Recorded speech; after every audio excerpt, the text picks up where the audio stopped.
परम सत्कारयोग साध संगत जी, सब अपनी अपनी रसना ਨੂੰ ਪਵਿੱਤਰ ਕਰੀਏ। ਗੱਜ ਕੇ ਆਖੀਏ ਧੰਨ ਸ੍ਰੀ ਸਤਿਗੁਰੂ ਰਾਮ ਸਿੰਘ ਜੀ। ਇੱਕ ਵਾਰ ਫਿਰ ਰਸਨਾ ਨੂੰ ਪਵਿੱਤਰ ਕਰੋ। ਗੱਜ ਕੇ ਆਖੋ ਧੰਨ ਸ੍ਰੀ ਸਤਿਗੁਰੂ ਜਗਜੀਤ ਸਿੰਘ ਜੀ। ਤੁਸੀਂ ਹਾਜ਼ਰ ਨਾਜ਼ਰ ਸਭ ਥਾਂ ਹੋ। ਸਤਿਗੁਰ ਉਦੇ ਸਿੰਘ ਪਿਆਰੇ ਜੀ, ਹੈ ਮਿਹਰ ਤੁਸਾਂ ਦੀ ਸੰਗਤ ਤੇ ਸੰਗਤ ਹੈ ਤੁਸਾਂ ਸਹਾਰੇ ਜੀ। ਸਭ ਗੱਜ ਕੇ ਆਖੋ ਧੰਨ ਸ੍ਰੀ ਸਤਿਗੁਰੂ ਉਦੇ ਸਿੰਘ ਜੀ।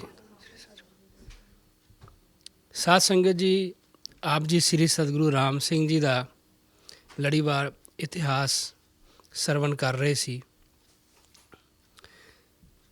ਸਤਿਗੁਰੂ ਰਾਮ ਸਿੰਘ ਜੀ ਸਿੱਖਾਂ 'ਤੇ ਬਹੁਤ ਬਖਸ਼ਿਸ਼ ਕਰ ਰਹੇ ਨੇ, ਨਾਮ ਦੀ ਦਾਤ ਦੇ ਰਹੇ ਨੇ। ਜਿਹੜਾ ਵੀ ਉਹਨਾਂ ਦੇ ਚਰਨਾਂ ਵਿੱਚ ਹੁੰਦਾ ਹੈ ਉਹਨੂੰ ਗੁਰਸਿੱਖੀ ਦਾ ਜੀਵਨ ਦੱਸਦੇ ਨੇ, ਉਹਨੂੰ ਸਦਾਚਾਰਕ ਜੀਵਨ ਦੱਸਦੇ ਨੇ। ਸਤਿਗੁਰੂ ਗੋਬਿੰਦ ਸਿੰਘ ਦੀ ਦੱਸੀ ਹੋਈ ਮਰਜ਼ਾਦਾ ਦੇ ਅਨੁਸਾਰ ਚੱਲਣ ਦਾ ਉਪਦੇਸ਼ ਦਿੰਦੇ ਨੇ। ਇੱਕ ਦਿਨ ਸਤਿਗੁਰੂ ਰਾਮ ਸਿੰਘ ਜੀ ਦੇ ਕੋਲ ਇੱਕ ਸਿੱਖ ਆਇਆ, ਇੱਕ ਆਦਮੀ ਆਇਆ। ਉਹਨੇ ਆਣ ਕੇ ਮੱਥਾ ਟੇਕਿਆ। ਕੋਲੋਂ ਇੱਕ ਸਿੱਖ ਨੇ ਅਰਜ਼ ਕੀਤੀ, ਗਰੀਬ ਨਵਾਜ਼ ਜੀ, ਇਹਨੂੰ ਭਜਨ ਦਿਓ। ਸਤਿਗੁਰੂ ਜੀ ਹੁਕਮ ਕੀਤਾ, ਕੋਈ ਬਚਨ ਨਾ ਕੀਤਾ। ਉਹ ਥੋੜ੍ਹਾ ਚਿਰ ਬੈਠਾ, ਉਹ ਫਿਰ ਚਲਾ ਗਿਆ। ਜਦੋਂ ਉਹ ਚਲਾ ਗਿਆ, ਸਿੱਖਾਂ ਨੇ ਅਰਜ਼ ਕੀਤੀ, ਜੀ ਆਪ ਜੀ ਭਜਨ ਨਹੀਂ ਦਿੱਤਾ ਇਸ ਨੂੰ। ਸਤਿਗੁਰੂ ਜੀ ਹੁਕਮ ਕੀਤਾ, ਜਿਨ੍ਹਾਂ ਵਾਸਤੇ ਸ੍ਰੀ ਗੁਰੂ ਨਾਨਕ ਦੇਵ ਜੀ ਦੇ ਘਰ ਵਿੱਚੋਂ ਲਿਖਿਆ ਹੋਇਆ ਹੈ ਕਿ ਇਹਨਾਂ ਨੂੰ ਨਾਮ ਦਿੱਤਾ ਜਾਵੇ, ਜਿਨ੍ਹਾਂ ਵਾਸਤੇ ਗੁਰੂ ਨਾਨਕ ਦੇਵ ਜੀ ਨੇ ਲਿਖਿਆ ਹੈ, ਸਿਰਫ ਉਹਨਾਂ ਨੂੰ ਹੀ ਨਾਮ ਦਿੱਤਾ ਜਾਣਾ ਹੈ। ਜਿਨ੍ਹਾਂ ਵਾਸਤੇ ਨਹੀਂ ਲਿਖਿਆ ਉਹਨਾਂ ਨੂੰ ਨਾਮ ਨਹੀਂ ਮਿਲਣਾ, ਚਾਹੇ ਉਹ ਮੇਰੇ ਨੇੜੇ ਹੋਵੇ, ਅਤੇ ਜੇ ਕੋਈ 7 ਸਮੁੰਦਰੋਂ ਪਾਰ ਮੇਰੇ ਤੋਂ ਦੂਰ ਵੀ ਹੈ, ਉਹਨੂੰ ਉੱਥੇ ਜਾ ਕੇ ਵੀ ਭਜਨ ਦਿਆਂਗਾ। ਮੈਂ ਤਾਂ ਗੁਰੂ ਨਾਨਕ ਦੇਵ ਜੀ ਦਾ ਸਿੱਖ ਹਾਂ, ਮੈਨੂੰ ਤਾਂ ਉਹਨਾਂ ਦਾ ਜੋ ਹੁਕਮ ਹੁੰਦਾ ਹੈ ਮੈਂ ਤਾਂ ਉਹਨੂੰ ਵੀ ਭਜਨ ਦਿੰਦਾ। ਇਸ ਤਰ੍ਹਾਂ ਸਾਧ ਸੰਗਤ ਜੀ, ਆਪਾਂ ਸਭ ਨੂੰ ਉਸ ਸਤਿਗੁਰੂ ਨਾਨਕ ਦੇਵ ਜੀ ਦਾ 4 ਅੱਖਰ ਦਾ ਨਾਮ ਜਿਹੜਾ ਜਪ ਰਹੇ ਹਾਂ, ਆਪਾਂ ਆਪਣੇ ਬੜੇ ਵੱਡੇ ਭਾਗ ਨੇ ਕਿ ਸਾਨੂੰ ਉਹ ਨਾਮ ਦੀ ਦਾਤ ਮਿਲੀ। ਸਤਿਗੁਰੂ ਰਾਮ ਸਿੰਘ ਜੀ ਨੂੰ ਗੁਰੂ ਮੰਨਣ ਦਾ ਸੁਭਾਗ ਪ੍ਰਾਪਤ ਹੋਇਆ। ਸੱਚ ਪਾਤਸ਼ਾਹ ਜੀ ਸਿੱਖਾਂ ਦੇ ਉੱਤੇ ਬੜੀ ਬਖਸ਼ਿਸ਼ ਕਰ ਰਹੇ ਨੇ। ਜਦੋਂ ਸਿੱਖਾਂ ਦੇ ਵਿੱਚ ਊਣਤਾਈਆਂ ਆਉਂਦੀਆਂ ਨੇ, ਉਹਨਾਂ ਨੂੰ ਪਿਆਰ ਨਾਲ, ਉਹਨਾਂ ਨੂੰ ਗੁੱਸੇ ਨਾਲ, ਉਹਨਾਂ ਨੂੰ ਦੰਡ ਦੇ ਕੇ, ਉਹਨਾਂ ਨੂੰ ਤਨਖਾਹ ਲਾ ਕੇ ਸੱਚ ਪਾਤਸ਼ਾਹ ਜੀ ਸਿੱਖਾਂ ਨੂੰ ਮੰਦੇ ਕਰਮਾਂ ਤੋਂ ਰੋਕਦੇ ਨੇ।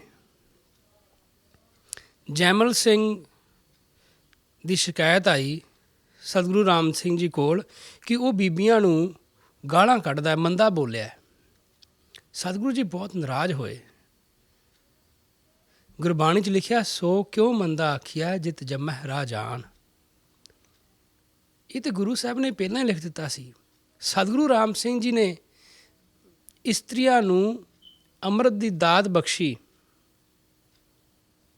ਜਿਹੜੀ ਸਤਿਗੁਰੂ ਰਾਮ ਸਿੰਘ ਜੀ ਨੇ ਜਿੰਨੀ ਬਖਸ਼ਿਸ਼ ਕੀਤੀ ਸੀ ਬੀਬੀਆਂ 'ਤੇ, ਮੈਂ ਕੱਲ੍ਹ ਅਰਜ਼ ਬੇਨਤੀ ਕੀਤੀ ਸੀ, ਜੇ ਅਸੀਂ ਅੱਜ ਦੇ ਵਕਤ ਦਾ ਇਤਿਹਾਸ ਫੋਲੀਏ, ਪਿਛਲੇ 5-10 ਸਾਲ ਪੁਰਾਣਾ ਇੰਡੀਆ ਦਾ, 10-15 ਸਾਲ ਤੋਂ ਜ਼ਿਆਦਾ ਪੁਰਾਣਾ ਜਾਣ ਦੀ ਲੋੜ ਨਹੀਂ, ਅਤੇ ਅੱਜ ਦੀ ਡੇਟ ਵਿੱਚ ਵੀ 5 ਲੱਖ ਬਾਲ ਵਿਆਹ ਨਾਲ ਲੋਕ ਰਾਜਸਥਾਨ ਵਿੱਚ ਗ੍ਰਸਤ ਨੇ, ਉਹ ਬਾਲ ਵਿਆਹ ਦਾ ਸ਼ਿਕਾਰ ਨੇ। 13 ਲੱਖ ਯੂਪੀ ਵਿੱਚ ਨੇ।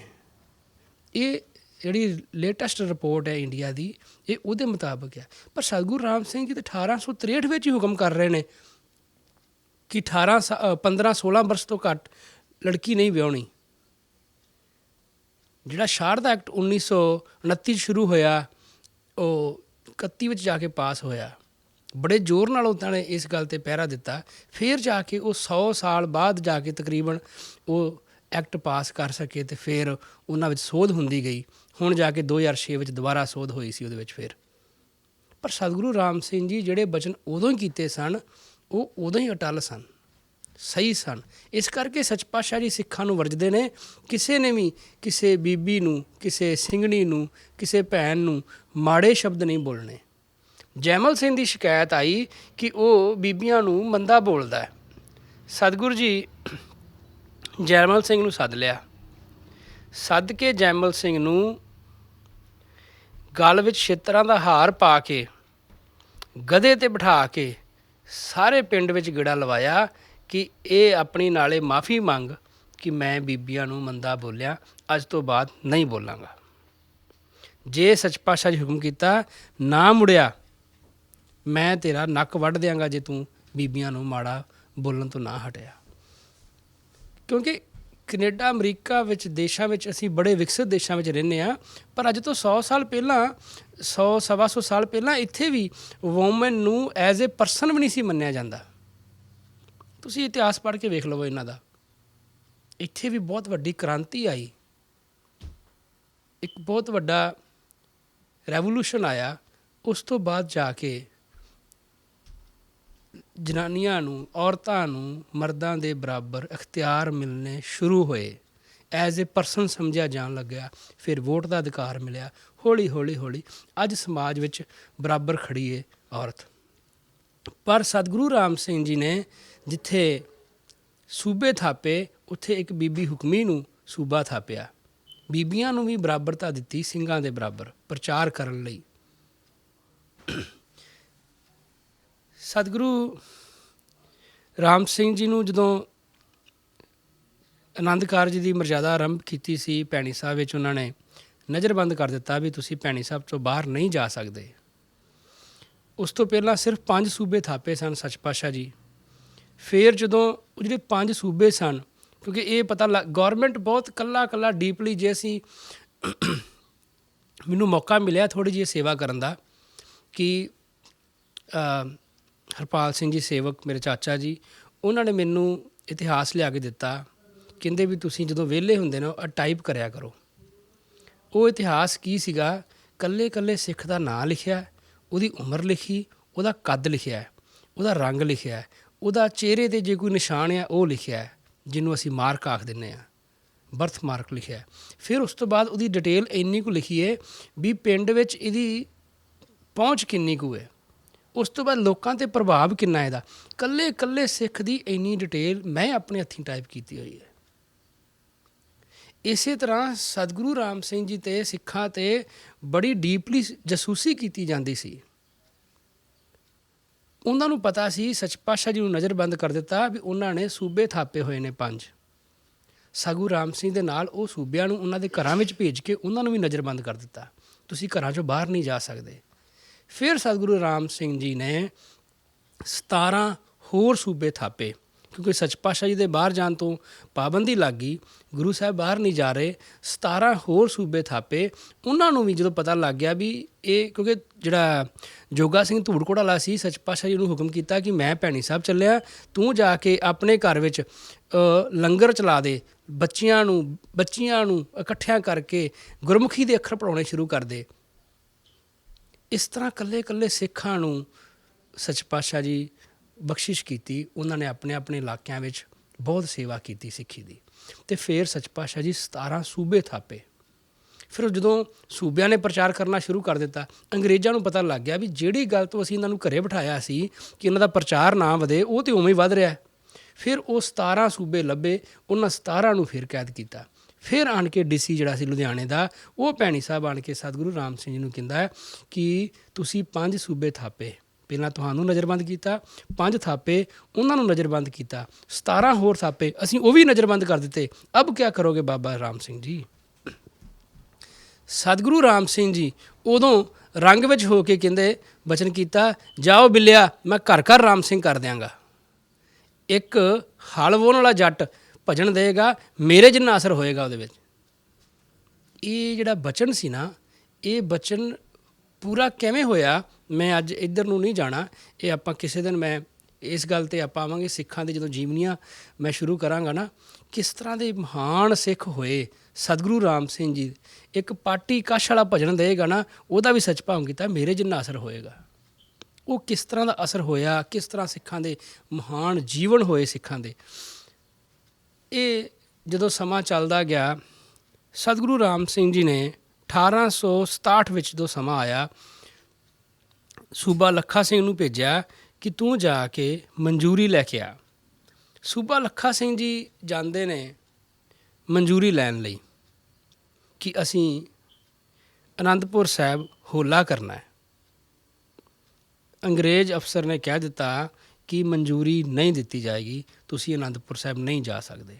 ਉਹਨੇ ਆਣ ਕੇ ਸੱਚ ਪਾਤਸ਼ਾਹ ਜੀ ਸੂਬਾ ਲੱਖਾ ਸਿੰਘ ਨੇ ਅਰਜ਼ ਕੀਤੀ ਜੀ ਮਨਜ਼ੂਰੀ ਨਹੀਂ ਮਿਲੀ ਬਾਹਰ ਜਾਣ ਦੀ, ਕਿਉਂਕਿ ਇਸ ਤੋਂ ਪਹਿਲਾਂ ਇੱਕ ਵਾਰੀ ਗਏ ਸੀ ਅਠੂਰ, ਅਤੇ ਉਸ ਤੋਂ ਬਾਅਦ ਹੁਣ ਦੁਬਾਰਾ ਮਨਜ਼ੂਰੀ ਮੰਗੀ, ਮਨਜ਼ੂਰੀ ਨਾ ਮਿਲੀ। ਸੱਚ ਪਾਤਸ਼ਾਹ ਜੀ ਹੁਕਮ ਕੀਤਾ ਕੋਈ ਗੱਲ ਨਹੀਂ, ਮੈਨੂੰ ਕੌਣ ਹੁੰਦਾ ਰੋਕਣ ਵਾਲਾ, ਪਰ ਹੁਣ ਅਰਦਾਸਾਂ ਭੇਜੋ ਸਾਰੀ ਸਾਧ ਸੰਗਤ ਨੂੰ। ਅਰਦਾਸਾਂ ਤੋਂ ਭਾਵ ਚਿੱਠੀਆਂ ਲਿਖੋ ਸਾਰਿਆਂ ਨੂੰ ਕਿ ਤੁਸੀਂ ਹੁਣ ਐਤਕੀ ਹੋਲਾ ਮਹੱਲਾ ਭੈਣੀ ਸਾਹਿਬ ਵਿੱਚ ਹੋਏਗਾ। ਪਹਿਲਾਂ ਅਰਦਾਸਾਂ ਭੇਜੀਆਂ ਸੀ ਅਨੰਦਪੁਰ ਮੇਲਾ ਹੋਏਗਾ। ਸੂਬਾ ਲੱਖਾ ਸਿੰਘ ਜੀ ਮਨਜ਼ੂਰੀ ਲੈਣ ਚਲੇ ਗਏ, ਮਨਜ਼ੂਰੀ ਨਾ ਮਿਲੀ, ਹੁਕਮ ਹੋਇਆ ਕੋਈ ਗੱਲ ਨਹੀਂ, ਤੁਸੀਂ ਦੁਬਾਰਾ ਚਿੱਠੀਆਂ ਲਿਖੋ, ਅਰਦਾਸਾਂ ਲਿਖੋ ਕਿ ਮੇਲਾ ਭੈਣੀ ਸਾਹਿਬ ਹੋਏਗਾ, ਰਾਮਦਾਸਪੁਰੇ ਹੋਏਗਾ। ਉਸ ਟਾਈਮ ਰਾਮਦਾਸਪੁਰਾ ਆਖਿਆ ਜਾਂਦਾ ਸੀ। ਦੁਬਾਰਾ ਫਿਰ ਚਿੱਠੀਆਂ ਭੇਜ ਦਿੱਤੀਆਂ। ਜਦੋਂ ਇਹ ਚਿੱਠੀਆਂ ਬਾਹਰ ਗਈਆਂ ਅਤੇ ਅੰਗਰੇਜ਼ਾਂ ਨੂੰ ਪਤਾ ਲੱਗ ਗਿਆ ਕਿ ਹੁਣ ਸਾਰੀ ਸੰਗਤ ਭੈਣੀ ਸਾਹਿਬ ਜੁੜੇਗੀ, ਉਹਨਾਂ ਨੇ ਸੋਚਿਆ ਵੀ ਇਹ ਨਾ ਹੋਵੇ ਕਿ ਭੈਣੀ ਸਾਹਿਬ ਜੁੜ ਕੇ ਇਹ ਬਹੁਤ ਵੱਡਾ ਇਕੱਠ ਕਰ ਲੈਣ ਅਤੇ ਅਸੀਂ ਉਹਨੂੰ ਸਾਂਭ ਨਾ ਸਕੀਏ ਬਾਅਦ ਵਿੱਚ, ਇਸ ਕਰਕੇ ਇਹਨਾਂ ਨੂੰ ਮਨਜ਼ੂਰੀ ਦੇ ਦਿਓ। ਫਿਰ ਉਹਨੇ ਲਾਟ ਨੇ ਲਿਖ ਕੇ DC ਨੂੰ ਭੇਜਿਆ। DC ਨੇ ਆਣ ਕੇ ਫਿਰ ਹੁਕਮ ਸਤਿਗੁਰੂ ਰਾਮ ਸਿੰਘ ਜੀ ਨੂੰ ਸੁਨੇਹਾ ਭੇਜ ਦਿੱਤਾ ਕਿ ਤੁਸੀਂ ਅਨੰਦਪੁਰ ਸਾਹਿਬ ਜਾ ਕੇ ਤੁਸੀਂ ਹੋਲਾ ਕਰ ਸਕਦੇ ਹੋ। ਫਿਰ ਸੱਚ ਪਾਤਸ਼ਾਹ ਜੀ ਹੁਕਮ ਕੀਤਾ ਤੁਸੀਂ ਹੁਣ ਅਰਦਾਸਾਂ ਭੇਜੋ ਕਿ ਮੇਲਾ ਅਨੰਦਪੁਰ ਹੀ ਹੋਏਗਾ। ਸੂਬਾ ਕਾਹਨ ਸਿੰਘ ਜੀ ਜਿਹੜੇ ਸਨ ਉਹ ਉਸ ਟਾਈਮ ਇੱਥੇ ਭੈਣੀ ਸਾਹਿਬ ਨਹੀਂ ਸਨ, ਉਹ ਆਪਣੇ ਮਲੋਟ ਪਿੰਡ ਚਲੇ ਗਏ ਸਨ, ਮਲੋਟ। ਉਹ ਫਿਰ ਉਹਨਾਂ ਨੂੰ ਹੁਕਮ ਭੇਜਿਆ ਸਪੈਸ਼ਲ ਵੀ ਤੁਸੀਂ ਅਨੰਦਪੁਰ ਮੇਲੇ 'ਤੇ ਆਓ, ਕਿਉਂਕਿ ਜਿਹੜੇ ਸੂਬੇ ਸਨ ਜਿਹੜਿਆਂ ਨੂੰ ਘਰਾਂ ਵਿੱਚ ਨਜ਼ਰਬੰਦ ਕੀਤਾ ਹੋਇਆ ਸੀ, ਉਹਨਾਂ ਨੂੰ ਵੀ ਹੁਕਮ ਭੇਜਿਆ ਵੀ ਤੁਸੀਂ ਸਾਰੇ ਅਨੰਦਪੁਰ ਇਕੱਠੇ ਹੋ। ਫਿਰ ਅਨੰਦਪੁਰ ਜਾਣ ਦੀ ਸੱਚ ਪਾਤਸ਼ਾਹ ਜੀ ਤਿਆਰੀ ਕਰਦੇ ਨੇ। ਇਹ ਜਿਹੜਾ ਟਾਈਮ ਸੀ ਨਾ ਜੀ, ਜਿਹੜਾ ਮੈਂ ਅਰਜ਼ ਕੀਤੀ ਸਾਧ ਸੰਗਤ ਜੀ ਵੀ ਪਹਿਲਾਂ ਅਰਦਾਸਾਂ ਭੇਜੀਆਂ ਮੇਲਾ ਅਨੰਦਪੁਰ ਹੋਏਗਾ, ਫਿਰ ਭੈਣੀ ਸਾਹਿਬ ਹੋਏਗਾ, ਫਿਰ ਅਨੰਦਪੁਰ ਹੋਏਗਾ। ਇਹ ਇੰਨਾ ਫਾਸਟ ਸਰਕਲ ਸੀਗਾ। ਡਾਕ ਦਾ ਪ੍ਰਬੰਧ ਉਹਨੇ ਚਿਰ ਨੂੰ ਆਪਣੀ ਕੂਕਾ ਡਾਕ ਜਿਹੜੀ ਸੀਗੀ ਉਹ ਚੱਲ ਚੁੱਕੀ ਹੋਈ ਸੀਗੀ। ਸੂਬਾ ਸਾਹਿਬ ਸਿੰਘ ਜੀ ਇਹਦੀ ਅਗਵਾਈ ਕਰਦੇ ਸਨ। ਬੜੀ ਇਹ ਕੂਕਾ ਡਾਕ ਜਿਹੜੀ ਸੀ ਇਸ ਤਰ੍ਹਾਂ ਚੱਲਦੀ ਸੀ, ਉਹਨਾਂ ਨੇ ਜਿਹੜੇ ਸੂਬੇ ਸਨ, ਜਿਹੜੇ ਮੁੱਖ ਪ੍ਰਬੰਧਕ ਸਨ, ਉਹਨਾਂ ਨੂੰ ਇੱਕ ਵਾਰੀ ਸੱਦ ਕੇ ਸੂਬਾ ਸਾਹਿਬ ਸਿੰਘ ਜੀ ਨੇ ਭੈਣੀ ਸਾਹਿਬ ਵਿੱਚ ਸੱਦ ਕੇ ਜਾਂ ਜਦੋਂ ਵੀ ਮਿਲਣਾ, ਜਦੋਂ ਕਿਸੇ ਬੰਦੇ ਨੂੰ ਕਿਸੇ ਇਲਾਕੇ ਦਾ ਮੁਖੀ ਥਾਪਣਾ ਅਤੇ ਨਾਲ ਉਹਨੂੰ ਕੋਡ ਵਰਡ ਦੱਸ ਦਿੰਦੇ ਕਿ ਆਹ ਸੁਨਾਹ ਭੇਜਾਂਗੇ, ਇਹਦਾ ਆਹ ਮਤਲਬ ਹੋਏਗਾ। ਕਿਉਂਕਿ ਜਦੋਂ ਉਹਦੇ ਤੱਕ ਸੁਨਾਹ ਪਹੁੰਚਦਾ ਸੀ, ਜਿਹੜਾ ਸਿੱਖ ਲੈ ਕੇ ਜਾਂਦਾ ਸੀ ਚਿੱਠੀ, ਇਨ ਕੇਸ ਰਸਤੇ ਵਿੱਚ ਉਸ ਸਿੱਖ ਨੂੰ ਕੋਈ ਅੰਗਰੇਜ਼ ਅਫਸਰ ਫੜ ਕੇ ਤਲਾਸ਼ੀ ਲੈ ਲਵੇ, ਉਹਦੇ ਕੋਲੋਂ ਚਿੱਠੀ ਨਿਕਲ ਜਾਵੇ ਅਤੇ ਉਹਦਾ ਕੋਡ ਵਰਡ ਹੁੰਦਾ ਸੀ, ਉਹਨੂੰ ਡੀਕੋਡ ਨਹੀਂ ਸੀ ਕੀਤਾ ਜਾ ਸਕਦਾ। ਜੇ ਇਨ ਕੇਸ ਸਾਡਾ ਜਿਹੜਾ ਸਿੱਖ ਹੈ ਉਹ ਚਿੱਠੀ ਲੈ ਕੇ ਜਾ ਰਿਹਾ ਹੈ, ਸੁਨੇਹਾ ਬਹੁਤ ਜ਼ਰੂਰੀ ਹੈ, ਰਸਤੇ ਵਿੱਚ ਉਹੀ ਖੋਲ੍ਹ ਕੇ ਪੜ੍ਹ ਲਵੇ ਅਤੇ ਉਹੀ ਜਾ ਕੇ ਅੰਗਰੇਜ਼ਾਂ ਨੂੰ ਦੱਸ ਦੇਵੇ। ਇਸ ਕਰਕੇ ਜਿਹੜੇ ਸਿੱਖ ਲੈ ਕੇ ਜਾਂਦੇ ਸੀ ਚਿੱਠੀ, ਉਹਨਾਂ ਨੂੰ ਵੀ ਨਹੀਂ ਸੀ ਪਤਾ ਹੁੰਦਾ ਵੀ ਇਹ ਸ਼ਬਦਾਂ ਦਾ ਅਰਥ ਕੀ ਹੈ। ਇਹ ਜਿੰਨਾ ਡਾਕ ਦਾ ਪ੍ਰਬੰਧ ਸੀ ਸੂਬਾ ਸਾਹਿਬ ਸਿੰਘ ਜੀ ਨੇ ਸ਼ੁਰੂ ਕੀਤਾ ਸੀ, ਜਿਸ ਕਰਕੇ ਅੰਗਰੇਜ਼ ਇਹ ਗੱਲ ਕਹਿੰਦੇ ਸੀ ਕਿ ਜੇ ਸਤਿਗੁਰੂ ਰਾਮ ਸਿੰਘ ਜੀ ਤੋਂ ਬਾਅਦ ਰਾਜਨੀਤਿਕ ਤੌਰ 'ਤੇ ਕੂਕਾ ਪੰਥ ਨੂੰ ਜਾਂ ਇਸ ਮੂਵਮੈਂਟ ਨੂੰ ਕੋਈ ਨਾਮ ਮਿਲਵਰਤਨ ਲਹਿਰ ਦੀ ਮੂਵਮੈਂਟ ਨੂੰ ਚਲਾ ਸਕਦਾ ਹੈ, ਉਹ ਸੂਬਾ ਸਾਹਿਬ ਸਿੰਘ ਜੀ ਨੇ। ਸੂਬਾ ਸਾਹਿਬ ਸਿੰਘ ਜੀ ਬਾਰੇ ਇਹ ਵੀ ਲਿਖਦੇ ਨੇ ਅੰਗਰੇਜ਼ ਕਿ ਸਾਨੂੰ ਇਹਦੇ ਦਿਮਾਗ ਦਾ ਅੱਜ ਤੱਕ ਨਹੀਂ ਪਤਾ ਲੱਗਾ, ਅਸੀਂ ਇਹਦੇ ਮਨ ਦਾ ਭੇਦ ਨਹੀਂ ਪਾ ਸਕੇ। ਇਹ ਇੰਨਾ ਤੇਜ਼ ਇਨਸਾਨ ਆ ਸੂਬਾ ਸਾਹਿਬ ਸਿੰਘ ਜੀ ਵਾਸਤੇ। ਸੱਚ ਪਾਤਸ਼ਾਹ ਜੀ ਸੂਬਿਆਂ ਦਾ ਮੁਖੀ ਵੀ ਬਣਾਇਆ ਹੋਇਆ ਸੀ, ਇਸੇ ਕਰਕੇ ਬਣਾਇਆ ਸੀ। ਇਹ ਬਹੁਤ ਛੋਟੀ ਉਮਰ ਵਿੱਚ ਹੀ ਵਿਆਹ ਨਹੀਂ ਸੀ ਕਰਵਾਇਆ। ਇਹ ਸੱਚ ਪਾਤਸ਼ਾਹ ਦੇ ਹੁਕਮਾਂ ਵਿੱਚ ਇੰਨੇ ਬਿਜ਼ੀ ਸਨ, ਕਦੀ ਇਹ ਮਨ 'ਚ ਦੁਬਾਰਾ ਇੱਛਾ ਹੀ ਨਹੀਂ ਆਈ ਕਿ ਮੈਂ ਵਿਆਹ ਕਰਾਵਾਂ, ਮੇਰਾ ਪਰਿਵਾਰ ਹੋਵੇ, ਮੈਂ ਵੀ ਗ੍ਰਸਥ ਜੀਵਨ ਧਾਰਨ ਕਰਾਂ, ਮੇਰੇ ਵੀ ਬੱਚੇ ਹੋਣ। ਪਰ ਉਹ ਇੰਨੇ ਸਮਰਪਣ ਸਨ ਆਪਣੇ ਸਤਿਗੁਰੂ ਨੂੰ, ਉਹਨਾਂ ਨੇ ਇਸ ਪਾਸੇ ਧਿਆਨ ਹੀ ਨਹੀਂ ਰੱਖਿਆ। ਸਿਰਫ ਸੱਚ ਪਾਤਸ਼ਾਹ ਦੇ ਹੁਕਮਾਂ ਨੂੰ ਕਿਸ ਤਰ੍ਹਾਂ ਸਾਧ ਸੰਗਤ ਤੱਕ ਪਹੁੰਚਾਉਣਾ ਹੈ, ਸਾਧ ਸੰਗਤ ਨੂੰ ਕਿਸ ਤਰ੍ਹਾਂ ਪ੍ਰੇਰਿਤ ਕਰਨਾ ਹੈ ਕਿ ਤੁਸੀਂ ਸੱਚ ਪਾਤਸ਼ਾਹ ਦੇ ਹੁਕਮ ਮੰਨੋ, ਇਸ ਅੰਗਰੇਜ਼ਾਂ ਦੇ ਰਾਜ ਨੂੰ ਕਿਸ ਤਰ੍ਹਾਂ ਖਤਮ ਕਰਨਾ ਹੈ, ਉਹਨਾਂ ਨੇ ਆਪਣਾ ਸਾਰਾ ਜੀਵਨ ਇਸ ਗੱਲ 'ਤੇ ਲਾ ਦਿੱਤਾ ਸੀ। ਇਸ ਗੱਲ ਨੂੰ ਵੇਖ ਕੇ ਅੰਗਰੇਜ਼ ਬਹੁਤ ਡਰਿਆ ਸੀ ਕਿ ਇੰਨੀ ਫਾਸਟ ਸਾਡੀਆਂ ਡਾਕਾਂ ਨਹੀਂ ਜਾਂਦੀਆਂ, ਸਾਡੇ ਕੋਲ ਗੱਡੀਆਂ ਨੇ, ਸਾਧਨ ਨੇ, ਨਾਮਧਾਰੀਆਂ ਕੋਲ ਸਾਧਨ ਵੀ ਕੋਈ ਨਹੀਂ, ਅਤੇ ਫਿਰ ਵੀ ਸਾਡੇ ਨਾਲੋਂ ਫਾਸਟ ਇਹਨਾਂ ਦੀ ਸਰਵਿਸ ਹੈ। ਅੰਗਰੇਜ਼ ਇਹ ਗੱਲ ਮੰਨਦਾ ਕਿ ਕੂਕਾ ਜਿਹੜੀ ਪੋਸਟਲ ਸਰਵਿਸ ਹੈ ਉਹ ਬ੍ਰਿਟਿਸ਼ ਪੋਸਟਲ ਸਰਵਿਸ ਨਾਲੋਂ ਫਾਸਟ ਸੀ। ਸਿੱਖ ਕੋਈ ਪੈਸੇ ਨਹੀਂ ਸਨ ਲੈਂਦੇ, ਤਨਖਾਹ 'ਤੇ ਨਹੀਂ ਸਨ ਰੱਖੇ, ਪਰ ਜਦੋਂ ਇੱਕ ਸਿੱਖ ਕੋਲ ਚਿੱਠੀ ਜਾਂਦੀ ਸੀ, ਉਹ ਸਿੱਖ ਆਪਣਾ ਖੇਤੀਬਾੜੀ ਦਾ ਕੰਮ ਕਰਦਾ, ਹਲ ਵਾਹ ਰਿਹਾ ਖੇਤਾਂ ਵਿੱਚ, ਉਹ ਆਪਣਾ ਹਲ ਨਾਲ ਦੇ ਜ਼ਿਮੀਂਦਾਰ ਨੂੰ, ਆਪਣੇ ਕਿਸੇ ਜਿਹੜਾ ਸੱਜਣ ਮਿੱਤਰ ਸੀ ਉਹਨੂੰ ਕਹਿ ਦੇਣਾ ਵੀ ਮੇਰੇ ਬਲਦ ਜਿਹੜੇ ਨੇ ਘਰ ਤੂੰ ਲੈ ਜਾਵੀਂ, ਮੈਂ ਹੁਣ ਇੱਥੋਂ ਹੀ ਚੱਲਿਆ। ਉਹ ਜਿਹੜਾ ਵੀ ਕੰਮ ਕਰਦਾ ਸੀ ਉਸੇ ਵੇਲੇ ਵਿੱਚ ਛੱਡ ਕੇ ਗਾਂਹ ਤੁਰ ਪੈਂਦਾ ਸੀ, ਇੱਕ ਪਿੰਡ ਤੋਂ ਦੂਸਰੇ ਪਿੰਡ ਜਾਣਾ। ਜਦੋਂ ਦੂਸਰੇ ਪਿੰਡ ਪਹੁੰਚਣਾ, ਜਿਹੜੇ ਸਿੱਖ ਦੀ ਅੱਗੋਂ ਡਿਊਟੀ ਲੱਗੀ ਹੁੰਦੀ ਸੀ ਉਸੇ ਵੇਲੇ ਉਹ ਵੀ ਆਪਣਾ ਸਾਰਾ ਕੰਮ ਛੱਡ ਕੇ ਅੱਧੀ ਰਾਤ ਨੂੰ ਭਾਵੇਂ ਸੁਨਾਹ ਮਿਲੇ, ਜਦੋਂ ਮਰਜ਼ੀ ਮਿਲੇ, ਉਹਨੇ ਵੀ ਉਸੇ ਵੇਲੇ ਗਾਂਹ ਤੁਰ ਪੈਣਾ। ਇਸ ਤਰ੍ਹਾਂ ਜਿਹੜੀ ਡਾਕ ਸੀ, ਉਹ ਕੂਕਾ ਪੋਸਟਲ ਸਰਵਿਸ ਜਿਹੜੀ ਸੀ, ਇਸ ਤਰ੍ਹਾਂ ਉਹ ਚੱਲਦੀ ਸੀ। ਇਸ ਕਰਕੇ ਉਹ ਬਹੁਤ ਫਾਸਟ ਤੇਜ਼ੀ ਨਾਲ ਇਹ ਜਿਹੜਾ ਸੰਪਰਕ ਸੀ ਸੱਚ ਪਾਤਸ਼ਾਹ ਦਾ ਸੰਗਤ ਨਾਲ ਦੂਰ ਦੂਰ ਤੱਕ ਵੀ ਬਣਿਆ ਰਹਿੰਦਾ ਸੀ। ਸੰਗਤ ਨੂੰ ਜਦੋਂ ਵੀ ਹੁਕਮ ਹੁੰਦਾ ਸੀ ਕੋਈ ਇਸ ਤਰ੍ਹਾਂ ਦਾ, ਬੜੀ ਫਾਸਟ ਪਹੁੰਚ ਜਾਂਦਾ ਸੀ। ਹੁਣ ਜਦੋਂ ਹੁਕਮ ਹੋ ਗਿਆ ਕਿ ਆਪਾਂ ਮੇਲਾ ਜਿਹੜਾ ਉਹ ਅਨੰਦਪੁਰ ਸਾਹਿਬ ਵਿੱਚ ਕਰਾਂਗੇ, ਸੱਚ ਪਾਤਸ਼ਾਹ ਜੀ ਅਨੰਦਪੁਰ ਸਾਹਿਬ ਨੂੰ ਚੱਲਣ ਦੀ ਤਿਆਰੀ ਕਰਦੇ ਨੇ। ਸੱਚ ਪਾਤਸ਼ਾਹ ਦੇ ਨਾਲ ਸੂਬੇ ਸਾਹਿਬਾਨ ਨੇ ਤਿਆਰੀ ਕਰਦੇ ਨੇ। ਸੱਚ ਪਾਤਸ਼ਾਹ ਜੀ ਅਨੰਦਪੁਰ ਜਾਂਦੇ ਨੇ। ਰਸਤੇ ਵਿੱਚ ਸ੍ਰੀ ਗੁਰੂ ਤੇਗ ਬਹਾਦਰ ਜੀ ਦਾ ਗੁਰਦੁਆਰਾ ਆਉਂਦਾ ਹੈ, ਉੱਥੇ ਸੱਚ ਪਾਤਸ਼ਾਹ ਜੀ ਮੱਥਾ ਟੇਕਦੇ ਨੇ। ਪੁਜਾਰੀ ਜਿਹੜੇ ਨੇ ਉਹ ਅੰਦਰ ਨਹੀਂ ਜਾਣ ਦਿੰਦੇ। ਪੁਜਾਰੀ ਕਹਿੰਦੇ ਨੇ ਕਿ ਤੁਸੀਂ ਤਨਖਾਹੀਏ ਹੋ, ਅਸੀਂ ਤੁਹਾਨੂੰ ਅੰਦਰ ਨਹੀਂ ਜਾਣ ਦੇਣਾ। ਤੁਹਾਡੀ, ਮੈਂ ਭੁੱਲ ਗਿਆ, ਸੱਚ ਪਾਤਸ਼ਾਹ ਜੀ ਹੁਕਮ ਕੀਤਾ ਸੀਗਾ ਸਿੱਖਾਂ ਨੂੰ, ਸੂਬਾ ਲੱਖਾ ਸਿੰਘ ਜੀ, ਸੂਬਾ ਕਾਹਨ ਸਿੰਘ ਜੀ, ਸੂਬਾ ਸੁੱਧ ਸਿੰਘ ਜੀ, ਤਿੰਨਾਂ ਨੂੰ, ਇਹਨਾਂ ਦੇ ਨਾਲ ਕੋਈ 300-400 ਸਰੀਰ ਵੀ ਸੀ। ਹੁਕਮ ਕੀਤਾ ਅਸੀਂ ਜਾਣਾ ਹੈ, ਸਾਡੇ ਜਾਣ ਤੋਂ ਪਹਿਲਾਂ ਤੁਸੀਂ ਚਲੇ ਜਾਓ ਅਨੰਦਪੁਰ। ਇਹਨਾਂ ਨੂੰ ਪਹਿਲਾਂ ਭੇਜਦੇ ਨੇ। ਇਹ ਜਾਂਦੇ ਨੇ, ਇਹ ਜਾ ਕੇ ਗੁਰਦੁਆਰੇ ਮੱਥਾ ਟੇਕਦੇ ਨੇ। ਜਦੋਂ ਇਸ ਸਤਿਗੁਰੂ ਤੇਗ ਬਹਾਦਰ ਜੀ ਦੇ ਗੁਰਦੁਆਰੇ ਜਾਂਦੇ ਨੇ, ਪੁਜਾਰੀ ਜਿਹੜੇ ਨੇ ਉਹ ਅੰਦਰ ਨਹੀਂ ਵੜਨ ਦਿੰਦੇ। ਨਾਲ ਇਹਨਾਂ ਦੇ ਉੱਥੇ ਨੰਬਰਦਾਰ ਉੱਥੋਂ ਦਾ ਅਤੇ ਥਾਣੇਦਾਰ, ਇਹ ਦੋਵੇਂ ਨਾਲ ਖੜੇ ਨੇ, ਅਤੇ ਉੱਥੇ ਪੁਜਾਰੀਆਂ ਦੇ ਨਾਲ ਸਿੱਖਾਂ ਦੀ ਵਾਰਤਾਲਾਪ ਹੁੰਦੀ ਪਈ ਹੈ। ਹੁਣ ਪੁਜਾਰੀ ਜਿਹੜੇ ਨੇ ਉਹ ਸਿੱਖਾਂ ਨੂੰ ਕਹਿ ਰਹੇ ਨੇ ਕਿ ਅਸੀਂ ਤੁਹਾਨੂੰ ਇੱਥੇ ਅਰਦਾਸ ਨਹੀਂ ਕਰਨ ਦੇਣੀ, ਤੁਹਾਨੂੰ ਅੰਦਰ ਵੜਨ ਨਹੀਂ ਦੇਣਾ। ਸੱਚ ਪਾਤਸ਼ਾਹ ਜੀ ਪਿੱਛੋਂ ਸਿਖਾ ਕੇ ਭੇਜਿਆ ਸੀ, ਤੁਸੀਂ ਕਿਵੇਂ ਜਾ ਕੇ ਕਰਨਾ ਉੱਥੇ। ਪੁਜਾਰੀਆਂ ਨੇ ਆਖਿਆ ਵੀ ਤੁਸੀਂ ਤਨਖਾਹੀਏ ਹੋ, ਤੁਹਾਡੀ ਪੱਗ ਲੱਥ ਜਾਂਦੀ ਹੈ, ਤੁਸੀਂ ਕੇਸਾਂ ਦੀ ਬੇਅਦਬੀ ਕਰਦੇ ਹੋ, ਤੁਸੀਂ ਕਲਾਮ ਪੜ੍ਹਦੇ ਹੋ, ਇਸ ਕਰਕੇ ਤੁਹਾਨੂੰ ਅਸੀਂ ਅੰਦਰ ਨਹੀਂ ਵੜਨ ਦੇਣਾ। ਜਦੋਂ ਉਹਨਾਂ ਨੇ ਇਹ ਗੱਲ ਦੱਸੀ ਤੇ ਸਿੱਖਾਂ ਨੇ ਉਹਦਾ ਉੱਤਰ ਦਿੱਤਾ ਵੀ ਤੁਹਾਡੀਆਂ ਸਿੰਘਣੀਆਂ ਜਿਹੜੀਆਂ ਨੇ ਤੰਬਾਕੂ ਦੀ ਨਸਵਾਰ ਲੈਂਦੀਆਂ ਨੇ, ਤੁਸੀਂ ਉਹਨਾਂ ਦੇ ਹੱਥ ਦਾ ਬਣਿਆ ਭੋਜਨ ਛਕਦੇ ਹੋ, ਅਤੇ ਤੁਹਾਡੀ ਜਿਹੜੀ ਰਹੁ ਰੀਤ ਆ ਉਹ ਤਾਂ ਸਾਡੇ ਨਾਲ ਵੀ ਮਾੜੀ ਹੋ ਜਾਂਦੀ ਹੈ। ਸਿੰਘਾਂ ਨੂੰ ਅਸੀਂ ਤਾਂ ਕਲਾਮ ਨਹੀਂ ਪੜ੍ਹਦੇ, ਅਸੀਂ ਤਾਂ ਗੁਰੂ ਨਾਨਕ ਦਾ ਦਿੱਤਾ ਹੋਇਆ, ਗੁਰੂ ਗੋਬਿੰਦ ਸਿੰਘ ਦਿੱਤਾ ਹੋਇਆ ਮੰਤਰ ਪੜ੍ਹਦੇ ਹਾਂ। ਪਰ ਜਦੋਂ ਇੱਥੇ ਗੱਲ ਨਾ ਟਿਕੀ ਕਿਤੇ, ਅਤੇ ਸੱਚ ਪਾਤਸ਼ਾਹ ਜੀ ਜਿਹੜਾ ਹੁਕਮ ਕੀਤਾ ਸੀ, ਇਹਨਾਂ ਨੂੰ ਪੈਸੇ ਦਿੱਤੇ ਸਨ, ਕੌਡੀਆਂ ਦਿੱਤੀਆਂ ਸਨ ਇਹਨਾਂ ਨੂੰ। ਥਾਣੇਦਾਰ ਸੁਣਦਾ ਪਿਆ ਸਾਰੀ ਗੱਲ। ਇਹਨਾਂ ਨੇ ਸੂਬੇ ਸਾਹਿਬਾਨ ਜਿਹੜੇ ਸਨ, ਉਹਨਾਂ ਨੇ ਮੁੱਠੀਆਂ ਭਰ ਕੇ ਪੁਜਾਰੀਆਂ ਵੱਲ ਨੂੰ ਮਾਰੀਆਂ। ਜਦੋਂ ਪੁਜਾਰੀਆਂ ਵੱਲ ਨੂੰ ਮਾਰੀਆਂ ਅਤੇ ਪੁਜਾਰੀ ਜਿਹੜੇ ਸੀਗੇ ਉਹ ਭੱਜ ਕੇ ਪੈਸਿਆਂ ਨੂੰ ਪੈ ਗਏ, ਕੌਡੀਆਂ ਨੂੰ ਪਏ। ਉਹ ਲੜਨ ਲੱਗ ਗਏ ਵੀ ਆਹ ਮੈਂ ਚੁੱਕਣੀ। ਉਹਦੇ ਚੱਕਰ 'ਚ ਉਹਨਾਂ ਦੀਆਂ ਪੱਗਾਂ ਵੀ ਲੱਥੀਆਂ, ਕੇਸ ਵੀ ਖੁੱਲ੍ਹੇ, ਅਤੇ ਜਿਹੜੇ ਲੋਕ ਅਤੇ ਥਾਣੇਦਾਰ ਅਤੇ ਨੰਬਰਦਾਰ ਕੋਲ ਖੜ੍ਹਾ ਸੀ, ਉਹ ਬੜੀਆਂ ਲਾਹਨਤਾਂ ਪਾਈਆਂ ਉਹਨਾਂ ਨੇ ਵੀ ਸਿੱਖ ਤੇ ਭਜਨ ਬਾਣੀ ਕਰਦੇ ਨੇ, ਪਾਠ ਕਰਦੇ ਨੇ, ਗੁਰਬਾਣੀ ਪੜ੍ਹਦੇ ਨੇ, ਉਹਦੇ ਰੰਗ ਵਿੱਚ ਆਣ ਕੇ ਇਹਨਾਂ ਦੀ ਪੱਗ ਲੱਥਦੀ ਹੈ, ਤੁਹਾਡੀ ਤਾਂ ਪੈਸਿਆਂ ਕਰਕੇ ਪੱਗ ਲੱਥ ਗਈ ਹੈ। ਉਹਨਾਂ ਨੇ ਬਹੁਤ ਫਟਕਾਰਾਂ ਪਾਈਆਂ ਉਹਨਾਂ ਨੂੰ, ਅਤੇ ਸਿੱਖ ਉੱਥੋਂ ਵਾਪਸ ਆ ਗਏ। ਸੱਚ ਪਾਤਸ਼ਾਹ ਜੀ ਸਤਿਗੁਰੂ ਰਾਮ ਸਿੰਘ ਜੀ ਸਿੱਖਾਂ ਦੇ ਨਾਲ ਪਹੁੰਚਦੇ ਨੇ। ਜਦੋਂ ਉੱਥੇ ਜਾਂਦੇ ਨੇ,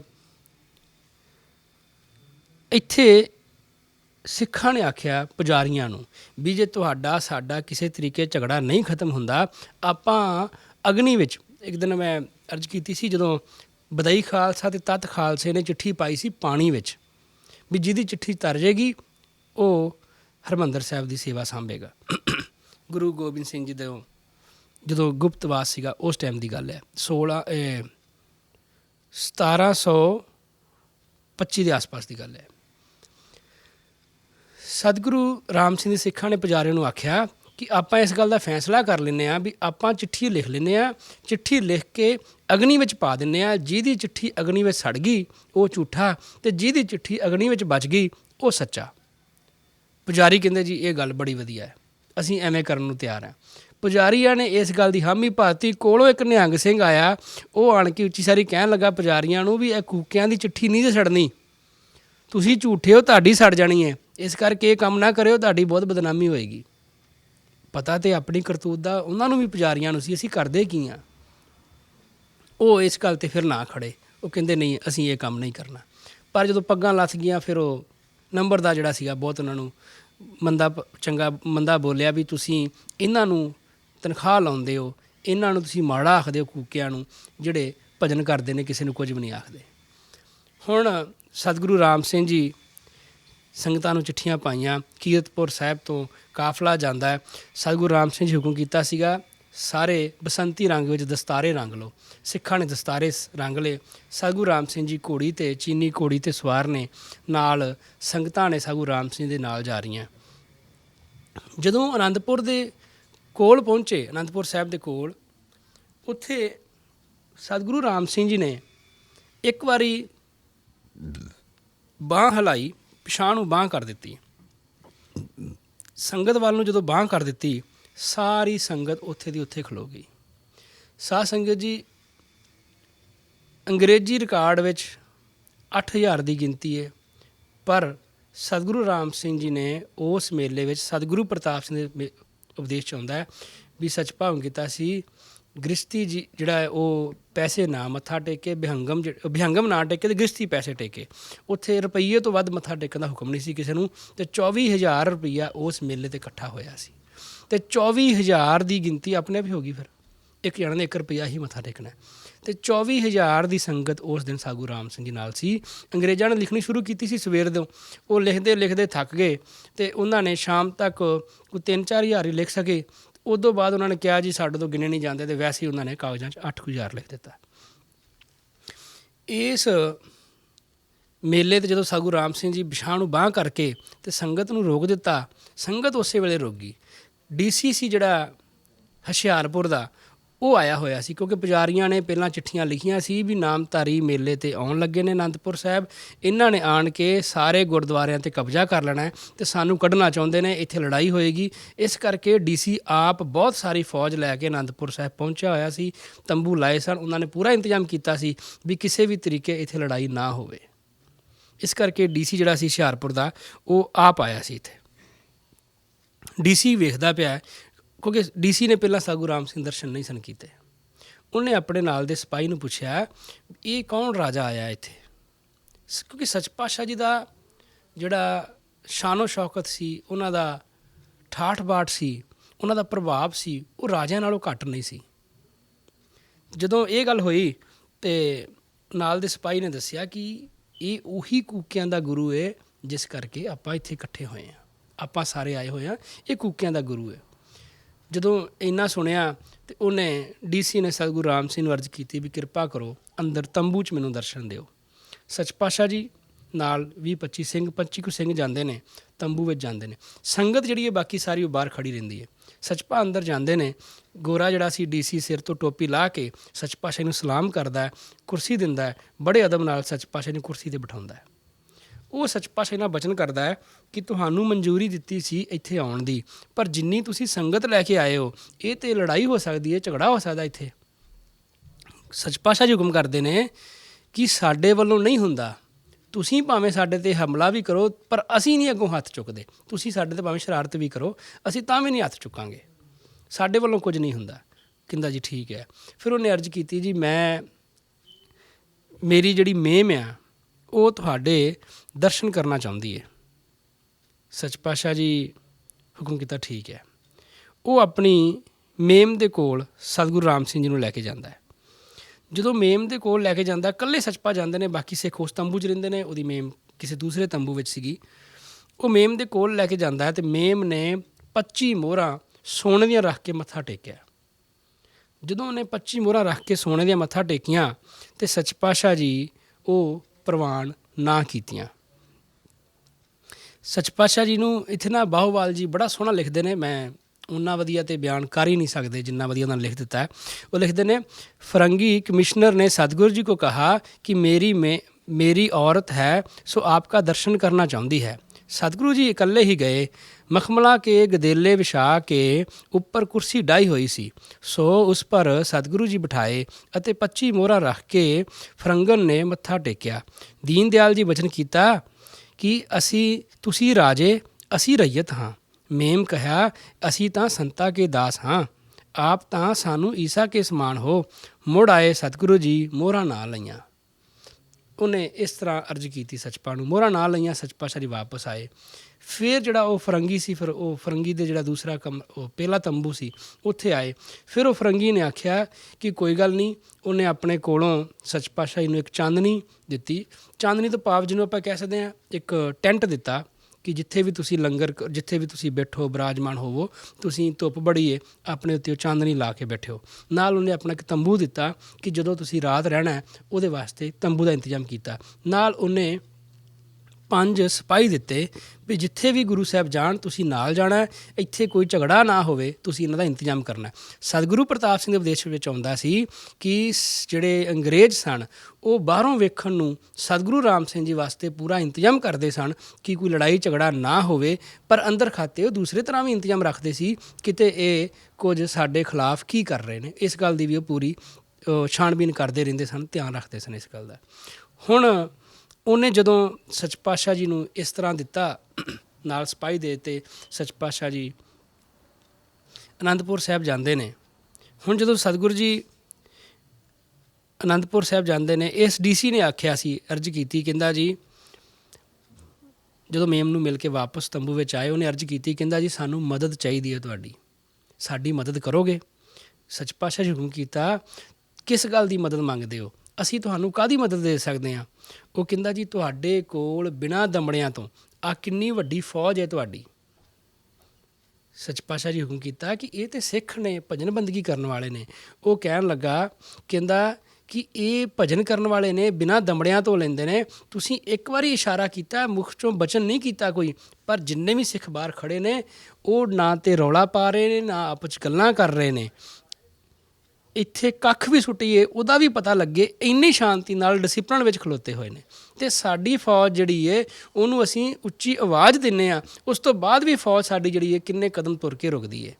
ਪਰ ਤੁਸੀਂ ਇੱਕ ਇਸ਼ਾਰਾ ਕੀਤਾ, ਤੁਹਾਡੇ ਸਾਰੇ ਸਿੱਖ ਉੱਥੇ ਖੜ੍ਹੇ ਨੇ। ਸੱਚ ਪਾਤਸ਼ਾਹ ਜੀ ਹੁਕਮ ਕੀਤਾ, ਇਹ ਤਾਂ ਸਿੱਖ ਨੇ, ਇਹ ਭਜਨ ਬਾਣੀ ਕਰਨ ਆਏ ਨੇ, ਮੇਲਾ ਵੇਖਣ ਆਏ ਨੇ। ਮੇਲਾ ਵੇਖ ਕੇ ਇਹਨਾਂ ਨੇ ਇਹਨਾਂ ਨੇ ਘਰੋਂ ਘਰੀ ਚੱਲ ਜਾਣਾ। ਮੈਂ ਤਾਂ ਇਕੱਲਾ ਹੀ ਹਾਂ, ਮੇਰੇ ਨਾਲ ਕੌਣ ਆ? ਮੈਂ ਤਾਂ ਇੱਕ ਤਰਖਾਣ ਆ, ਮੇਰੇ ਨਾਲ ਤਾਂ ਇਸ ਤਰ੍ਹਾਂ ਦਾ ਕੋਈ ਵੀ ਨਹੀਂ ਹੈਗਾ।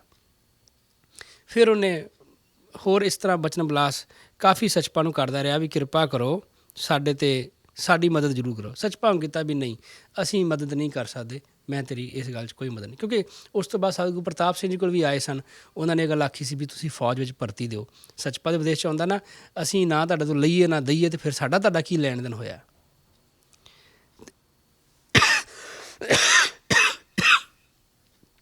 ਸੱਚ ਪਾਤਸ਼ਾਹ ਜੀ ਵਾਪਸ ਸੰਗਤ ਵਿੱਚ ਆਉਂਦੇ ਨੇ, ਫਿਰ ਘੋੜੇ 'ਤੇ ਸਵਾਰ ਹੁੰਦੇ ਨੇ। ਪਾਤਸ਼ਾਹ ਜੀ ਗਾਂ ਗੁਰਦੁਆਰਿਆਂ ਦੇ ਦਰਸ਼ਨ ਕਰਨ ਲਈ ਜਾਂਦੇ ਨੇ। ਅੱਗੇ DIG, ਪਹਿਲਾਂ DC ਮਿਲਿਆ ਸੀ, ਹੁਣ DIG ਆਪ ਸਤਿਗੁਰੂ ਰਾਮ ਸਿੰਘ ਦੇ ਨਾਲ ਆਇਆ ਸੀ।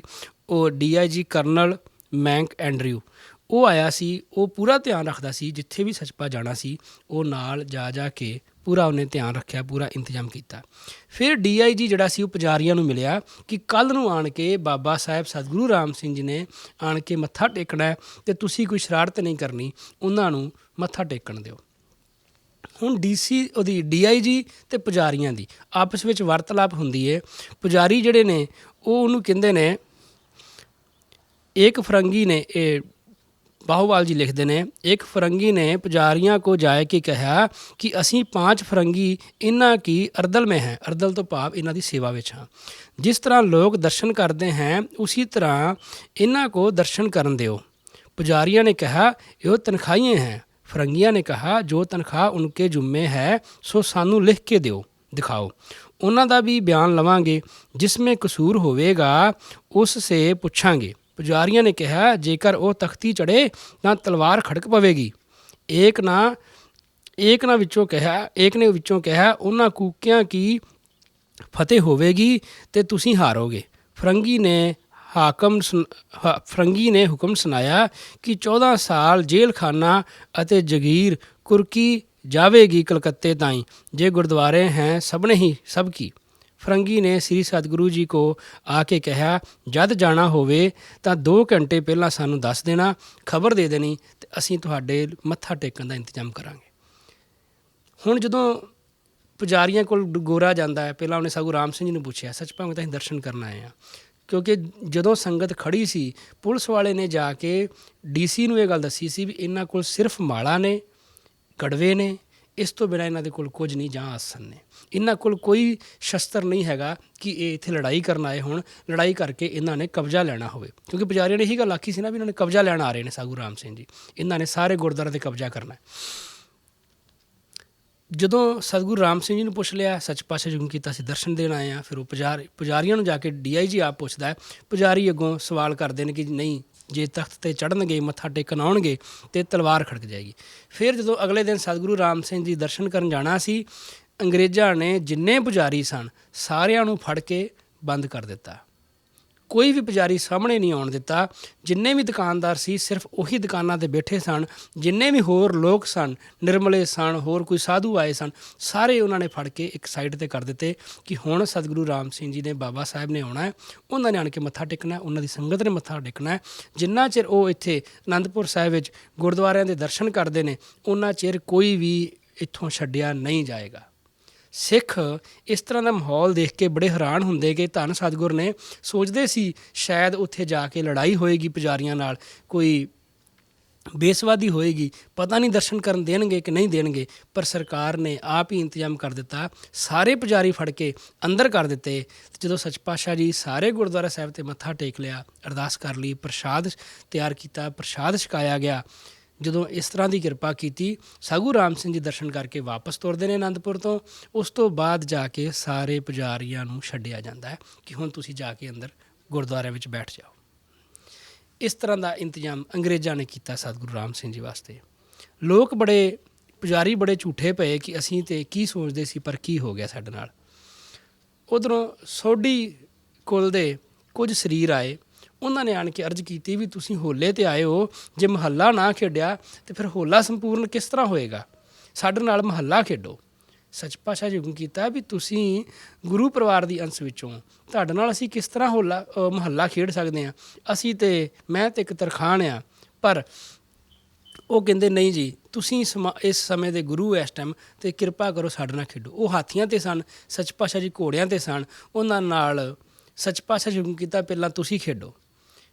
ਮਹੱਲੇ ਤੋਂ ਭਾਵ ਹੁੰਦਾ ਕਿ ਇੱਕ ਸਮੂਹਿਕ ਲੜਾਈ, ਜਿਵੇਂ ਆਪਾਂ ਹੋਲੀ ਖੇਡਦੇ ਹਾਂ ਨਾ, ਅਤੇ ਉਹ ਇੱਕ ਦੂਜੇ ਦੇ ਰੰਗ ਪਾਏ ਜਾਂਦੇ ਨੇ, ਇਸ ਤਰ੍ਹਾਂ ਉਹਨਾਂ ਨੇ ਥੈਲੀਆਂ ਦੇ ਵਿੱਚ ਰੰਗ ਲਪੇਟ ਕੇ ਸਾਧੂ ਰਾਮ ਸਿੰਘ ਜੀ ਵੱਲ ਨੂੰ ਸੁੱਟੇ। ਸੱਚਪਾ 'ਤੇ ਪਾਉਣਾ ਚਾਹਿਆ, ਜਿਹੜੀ ਵੀ ਉਹ ਥੈਲੀ ਸੁੱਟਣ, ਸੱਚ ਪਾਤਸ਼ਾਹ ਜੀ ਅੱਗੋਂ ਉਹਨੂੰ ਕੈਚ ਕਰ ਲੈਣ, ਉਹਨੂੰ ਫੜ ਲੈਣ, ਉਹ ਫਟੇ ਨਾ। ਜਦੋਂ ਇਸ ਤਰ੍ਹਾਂ ਕਰਨ ਉਹਨਾਂ ਨੇ ਬੜੀਆਂ ਸੁੱਟੀਆਂ ਪਰ ਫਟੇ ਨਾ। ਫਿਰ ਸੱਚ ਪਾਤਸ਼ਾਹ ਜੀ ਇੱਕ ਮਾਰੀ, ਜਦੋਂ ਸੱਚ ਪਾਤਸ਼ਾਹ ਜੀ ਇਸ ਤਰ੍ਹਾਂ ਉਹਨਾਂ ਦੇ ਵਾਪਸ ਖੇਡਣਾ ਚਾਹਿਆ, ਉਹਨਾਂ ਕੋਲੋਂ ਕੋਈ ਵੀ ਨਾ ਫੜੀ ਜਾਵੇ। ਰੰਗ ਨਾਲ ਮੂੰਹ ਭਰ ਗਏ, ਉਹਨਾਂ ਦੇ ਕੱਪੜੇ ਜਿਹੜੇ ਸੀ ਉਹ ਮੈਲੇ, ਉਹ ਰੰਗ ਵਿੱਚ ਰੰਗੇ ਗਏ। ਉਸ ਤੋਂ ਕੀ ਐਸੀ ਰਜਾ ਚੱਲੀ ਕਿ ਹਵਾ ਵੀ ਉੱਧਰ ਨੂੰ ਚੱਲ ਪਈ, ਸੱਚਪਾ ਵੱਲੋਂ ਸੋਢੀਆਂ ਵੱਲ ਨੂੰ। ਜਦੋਂ ਉਹ ਰੰਗ ਪਾਉਣ ਸੱਚ ਪਾਤਸ਼ਾਹ ਜੀ ਵੱਲ ਨੂੰ, ਤਾਂ ਉਹ ਰੰਗ ਵਾਪਸ ਹਵਾ ਦੇ ਨਾਲ ਹੀ ਉਹਨਾਂ 'ਤੇ ਫਿਰ ਦੁਬਾਰਾ ਪੈ ਜਾਏ। ਇਸ ਤਰ੍ਹਾਂ ਕਾਫੀ ਦੇਰ ਖੇਡਦੇ ਰਹੇ, ਅਤੇ ਫਿਰ ਉਹ ਸਾਰੇ ਸੋਢੀ ਜਿਹੜੇ ਸੀ ਉਹ ਵਾਪਸ ਚਲੇ ਗਏ। ਇਸ ਤਰ੍ਹਾਂ ਮਹੱਲਾ ਖੇਡਿਆ ਸਤਿਗੁਰੂ ਰਾਮ ਸਿੰਘ ਜੀ ਨੇ ਅਨੰਦਪੁਰ ਸਾਹਿਬ। ਸੱਚ ਪਾਤਸ਼ਾਹ ਜੀ ਮਹੱਲਾ ਖੇਡ ਕੇ ਵਾਪਸ ਆਉਂਦੇ ਨੇ। ਹੁਣ ਇੱਥੋਂ ਤਿਆਰੀ ਕਰਦੇ ਨੇ ਅਨੰਦਪੁਰ ਸਾਹਿਬ ਤੋਂ ਵਾਪਸ ਜਾਣ ਦੀ। ਜਦੋਂ ਸੱਚ ਪਾਤਸ਼ਾਹ ਜੀ ਵਾਪਸ ਜਾਂਦੇ ਨੇ, ਇੱਕ ਖਮਾਣੋਂ ਦੇ ਕੋਲ ਸਿੱਖ ਮਿਲਦਾ ਆਣ ਕੇ, ਪ੍ਰਤਾਪ ਸਿੰਘ, ਸਰਦਾਰ ਪ੍ਰਤਾਪ ਸਿੰਘ। ਉਹ ਆਣ ਕੇ ਸੱਚਪਾ ਦੇ ਚਰਨਾਂ 'ਚ 300 ਰੁਪਈਆ ਰੱਖ ਕੇ ਮੱਥਾ ਟੇਕਦਾ। ਉਹ 300 ਰੁਪਈਆ ਰੱਖ ਕੇ ਮੱਥਾ ਟੇਕਦਾ, ਅਤੇ ਸੱਚ ਪਾਤਸ਼ਾਹ ਜੀ ਹੁਕਮ ਕਰਦੇ ਨੇ ਕਿ ਇਹ ਤਾਂ ਤੁਸੀਂ ਬਹੁਤ ਜ਼ਿਆਦਾ ਮੱਥਾ ਟੇਕ ਦਿੱਤੇ। ਉਹ ਅਰਜ਼ ਕਰਦਾ, ਕਹਿੰਦਾ ਪਾਤਸ਼ਾਹ, ਇਸ ਤੋਂ ਜ਼ਿਆਦਾ ਦੇ ਪੈਸਿਆਂ ਦੀ ਤਾਂ ਮੈਂ ਸ਼ਰਾਬ ਪੀ ਜਾਂਦਾ ਸੀ, ਤੁਸੀਂ ਤਾਂ ਮੈਨੂੰ ਬਖਸ਼ਿਸ਼ ਕਰ ਦਿੱਤੀ ਹੈ, ਉਸ ਨਰਕ 'ਚੋਂ ਕੱਢ ਦਿੱਤਾ ਹੈ। ਮੈਂ ਤਾਂ ਇਦੋਂ ਵੀ ਵੱਧ ਮੱਥਾ ਟੇਕਣੇ ਸੀ, ਪਰ ਜਿੱਦਣ ਦਾ ਤੁਸੀਂ ਮੈਨੂੰ ਨਾਮ ਦਿੱਤਾ ਹੈ, ਉਸ ਤੋਂ ਬਾਅਦ ਤਾਂ ਸਾਰੇ ਨਸ਼ੇ ਭੁੱਲ ਗਏ ਮੈਨੂੰ। ਇਸ ਕਰਕੇ ਬਖਸ਼ਿਸ਼ ਕਰੋ, ਇਹ ਪ੍ਰਵਾਨ ਕਰੋ। ਇਸ ਤਰ੍ਹਾਂ ਸੱਚ ਪਾਤਸ਼ਾਹ ਜੀ ਸਿੱਖਾਂ 'ਤੇ ਬਖਸ਼ਿਸ਼ ਕਰਦੇ ਨੇ। ਉਹਨਾਂ ਨੂੰ ਦੁਨਿਆਵੀ ਨਸ਼ਿਆਂ ਨਾਲੋਂ ਛੱਡ ਕੇ ਉਸ ਨਾਮ ਦਾ ਨਸ਼ਾ, ਉਸ ਨਾਮ ਦੇ ਰੰਗ ਵਿੱਚ ਉਹਨਾਂ ਨੂੰ ਰੰਗ ਰਹੇ ਨੇ, ਉਹਨਾਂ 'ਤੇ ਬਖਸ਼ਿਸ਼ਾਂ ਕਰਦੇ ਨੇ। ਸੱਚ ਪਾਤਸ਼ਾਹ ਜੀ ਦੇ ਕੋਲ ਫਤਿਹ ਸਿੰਘ ਸੋਢੀਆਂ ਦਾ ਉਹ ਆਇਆ ਅਗਲੇ ਦਿਨ, ਫਿਰ ਨਾਲ ਫਰੰਗੀ ਨੂੰ ਲੈ ਕੇ ਆਇਆ, ਗੋਰਾ ਵੀ ਨਾਲ ਆਇਆ ਉਹਦੇ। ਉਹ ਆਣ ਕੇ ਅਰਜ਼ ਕਰਦਾ ਹੈ, ਕਹਿੰਦਾ ਜੀ ਕਿਰਪਾ ਕਰੋ ਮੈਨੂੰ ਭਜਨ ਦਿਓ। ਸੱਚ ਪਾਤਸ਼ਾਹ ਜੀ ਹੁਕਮ ਕੀਤਾ, ਨਹੀਂ ਤੁਸੀਂ ਸੋਢੀਆਂ ਦੀ ਕੁਲ ਦੇ ਵਿੱਚੋਂ, ਤੁਸੀਂ ਕੋਈ ਗੱਲ ਨਹੀਂ। ਉਹ ਅਰਜ਼ ਕਰਦਾ, ਨਹੀਂ ਜੀ ਕਿਰਪਾ ਕਰੋ, ਮੈਂ ਤੁਹਾਡਾ ਭਜਨ ਜ਼ਰੂਰ ਲੈਣਾ।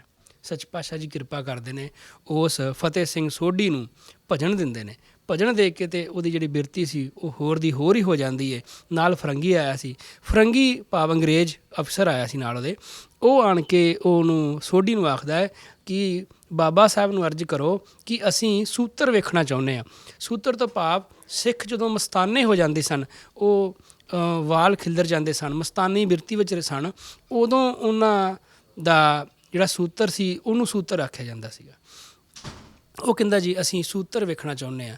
ਸਤਿਗੁਰੂ ਰਾਮ ਸਿੰਘ ਜੀ ਰਾਗੀਆਂ ਨੂੰ ਹੁਕਮ ਕੀਤਾ ਵੀ ਕਲਕੀ ਅਵਤਾਰ ਦੇ ਸਵਈਏ ਪੜ੍ਹੋ। ਜਦੋਂ ਉਹਨਾਂ ਨੇ ਕਲਕੀ ਅਵਤਾਰ ਦੇ ਸਵਈਏ ਪੜ੍ਹੇ ਤੇ ਸਾਰੀ ਸੰਗਤ ਜਿਹੜੀ ਸੀ ਉਹ ਮਸਤਾਨੀ ਹੋ ਗਈ, ਮਸਤਾਨੀ ਹੋ ਗਈ, ਕੂਕਣ ਲੱਗ ਗਈ, ਸੂਤਰ ਆ ਗਿਆ ਸਾਰੀ ਸੰਗਤ ਨੂੰ। ਜਿਹੜਾ ਫਰੰਗੀ ਸੀ ਕੋਲ ਬੈਠਾ ਉਹ ਡਰ ਗਿਆ ਕਿ ਇਹ ਇੱਕ ਸਿਰਫ ਇਹਨਾਂ ਨੇ ਸ਼ਬਦ ਪੜ੍ਹਿਆ ਅਤੇ ਸਾਰੀ ਸੰਗਤ ਜਿਹੜੀ ਪਹਿਲਾਂ ਨੋਰਮਲ ਬੈਠੇ ਸੀਗੇ ਸਾਰੇ ਬੰਦੇ, ਉਹ ਇੱਕਦਮ ਮਸਤਾਨੇ ਹੋ ਗਏ। ਇਹ ਕਿਸ ਤਰ੍ਹਾਂ ਦੀ ਖੇਡ ਆ? ਉਹ ਡਰ ਗਿਆ ਅਤੇ ਉੱਠ ਕੇ ਭੱਜਣ ਲੱਗਾ। ਸੱਚ ਪਾਤਸ਼ਾਹ ਜੀ ਫੜ ਕੇ ਬਿਠਾ ਲਿਆ ਵੀ ਕੋਈ ਗੱਲ ਨਹੀਂ, ਤੈਨੂੰ ਕੋਈ ਕੁਝ ਨਹੀਂ ਆਉਂਦੇ। ਫਿਰ ਹੁਕਮ ਕੀਤਾ ਰਾਗੀਆਂ ਨੂੰ, ਤੁਸੀਂ ਸ਼ਬਦ ਪੜ੍ਹਨਾ ਬੰਦ ਕਰ ਦਿਓ। ਜਦੋਂ ਉਹਨਾਂ ਨੇ ਸ਼ਬਦ ਪੜ੍ਹਨਾ ਬੰਦ ਕੀਤਾ, ਉਸੇ ਵੇਲੇ ਫਿਰ ਸਾਰੇ ਨੋਰਮਲ ਹੋ ਗਏ। ਇਹ ਜਿਹੜੀਆਂ ਚੀਜ਼ਾਂ ਸੀ ਇਹ ਅੰਗਰੇਜ਼ਾਂ ਨੂੰ ਐਸਾ ਭੈ ਦਿੰਦੀਆਂ ਸੀ ਕਿ ਉਹ ਇਹਨਾਂ ਚੀਜ਼ਾਂ ਤੋਂ ਡਰਦੇ ਸੀ ਕਿ ਜੇ ਇੱਕ ਵਾਰ ਇਹ ਹੁਕਮ ਕਰ ਦੇਣ ਨਾ ਆਪਣੇ ਸਿੱਖਾਂ ਨੂੰ ਕਿ ਫੜ ਲਓ ਅੰਗਰੇਜ਼ਾਂ ਨੂੰ, ਅਤੇ ਸਾਨੂੰ ਇਹਨਾਂ ਨੇ ਛੱਡਣਾ ਹੀ ਨਹੀਂ, ਅਤੇ ਸਾਡੇ ਹਥਿਆਰ ਧਰੇ ਦੇ ਧਰੇ ਰਹਿ ਜਾਣੇ, ਅਸੀਂ ਕੁਝ ਵੀ ਨਹੀਂ ਕਰ ਸਕਣਾ ਇਹਨਾਂ ਦੇ ਅੱਗੇ। ਇੱਕ ਦਿਨ ਸੱਚ ਪਾਤਸ਼ਾਹ ਜੀ ਦੇ ਕੋਲ ਇੱਥੇ ਬ੍ਰਾਹਮਣ ਆਇਆ ਇੱਕ। ਉਹ ਬ੍ਰਾਹਮਣ ਆਇਆ ਅਤੇ ਉਹਨੇ ਆਣ ਕੇ ਅਰਜ਼ ਕੀਤੀ, ਕਹਿੰਦਾ ਜੀ ਤੁਸੀਂ ਬੇਦ ਰੀਤੀ ਨੂੰ ਛੱਡ ਕੇ ਅਤੇ ਤੁਸੀਂ ਆਨੰਦ ਕਾਰਜ ਦੀ ਮਰਜ਼ਾਦਾ ਸ਼ੁਰੂ ਕੀਤੀ ਹੈ। ਇਹ ਤੁਸੀਂ ਬਹੁਤ ਮਾੜਾ ਕੰਮ ਕੀਤਾ ਹੈ ਕਿ ਤੁਸੀਂ ਛੋਟੀ ਜਾਤ ਵਾਲਿਆਂ ਦੇ ਇੱਕ ਜਾਤ ਦੇ ਦੂਜੀ ਜਾਤ ਵਿੱਚ ਵਿਆਹ ਕਰ ਰਹੇ ਹੋ। ਇਹ ਤੁਸੀਂ ਚੰਗਾ ਨਹੀਂ ਕੀਤਾ। ਸੱਚ ਪਾਤਸ਼ਾਹ ਜੀ ਉਹਨੂੰ ਥੋੜ੍ਹਾ ਜਿਹਾ ਪਿਆਰ ਨਾਲ ਸਮਝਾਇਆ, ਪਰ ਉਹ ਅੱਗੋਂ ਇੱਦਾਂ ਦੇ ਤਿੱਖੇ ਤਿੱਖੇ ਸਵਾਲ ਕਰੀ ਗਿਆ। ਸੱਚ ਪਾਤਸ਼ਾਹ ਜੀ ਅੱਗੋਂ ਕੀਤਾ ਵੀ ਤੁਹਾਡਾ ਝਿਊਰ ਵਿੱਚੋਂ, ਝਿਊਰ ਸੀ ਉਹ ਬੀਬੀ, ਝਿਊਰ ਸੀਗੀ ਜਿਹਦੇ ਵਿੱਚੋਂ ਬਿਆਸ ਜੀ ਪੈਦਾ ਹੋਏ। ਸੱਚ ਭਾਵ ਕੀਤਾ ਫਿਰ ਤੁਸੀਂ ਪੰਡਤ ਖਵਾਉਂਦੇ ਆਪਣੇ ਆਪ ਨੂੰ, ਅਤੇ ਤੁਹਾਡਾ ਵੀ ਤਾਂ ਜਨਮ ਪੰਡਤਾਂ ਦਾ, ਬ੍ਰਾਹਮਣਾਂ ਦਾ, ਸੱਚ ਬ੍ਰਾਹਮਣਾਂ ਦਾ ਝਿਊਰ ਵਿੱਚੋਂ ਹੋਇਆ ਹੈ। ਉਹ ਛੋਟੀ ਜਾਤ ਨਹੀਂ ਸੀ। ਜਦੋਂ ਇਸ ਤਰ੍ਹਾਂ ਬਚਨ ਕੀਤਾ ਅਤੇ ਦੂਸਰਾ ਇੱਕ ਹੋਰ ਬਚਨ ਕਰਤਾ ਕਿ ਜਿਹੜਾ ਤੁਹਾਡਾ ਬ੍ਰਹਮਾ ਹੈ, ਜਿਹਨੂੰ ਤੁਸੀਂ ਸਮਝਦੇ ਹੋ, ਉਹ ਆਪਣੀ ਹੀ ਲੜਕੀ 'ਤੇ ਮੋਹਿਤ ਹੋ ਗਿਆ, ਉਹਦੀਆਂ 4 ਸਿਰ ਕਿਉਂ ਬਣੇ? ਉਹ ਇਸ ਤਰ੍ਹਾਂ ਸੀ, ਹਲਕਾ ਜਿਹਾ ਮੈਂ ਦੱਸ ਦੇਵਾਂ ਕਿ ਇੱਕ ਦਿਨ ਬ੍ਰਹਮਾ ਜੀ ਆਪਣੇ ਘਰ ਵਿੱਚ ਬੈਠ ਕੇ ਬੰਦਗੀ ਕਰ ਰਹੇ, ਇੱਕੋ ਹੀ ਸਿਰ ਹੈ ਉਹਨਾਂ ਦਾ, ਬੰਦਗੀ ਕਰ ਰਹੇ, ਅਤੇ ਉਹਨਾਂ ਦੀ ਲੜਕੀ ਸਰਸਵਤੀ ਜਿਹੜੀ ਸੀ ਉਹ ਨਹਾ ਕੇ ਘਰ ਨੂੰ ਆ ਰਹੀ ਸੀ। ਜਦੋਂ ਨਹਾ ਕੇ ਘਰ ਨੂੰ ਆ ਰਹੀ ਸੀ ਅਤੇ ਬ੍ਰਹਮਾ ਜੀ ਆਪਣੀ ਹੀ ਲੜਕੀ 'ਤੇ ਮੋਹਿਤ ਹੋ ਗਏ। ਜਦੋਂ ਲੜਕੀ 'ਤੇ ਮੋਹਿਤ ਹੋ ਗਏ ਅਤੇ ਲੜਕੀ ਨੇ ਸੋਚਿਆ ਮੇਰਾ ਪਿਤਾ ਆ, ਇਸ ਤਰ੍ਹਾਂ ਠੀਕ ਨਹੀਂ ਲੱਗਦਾ।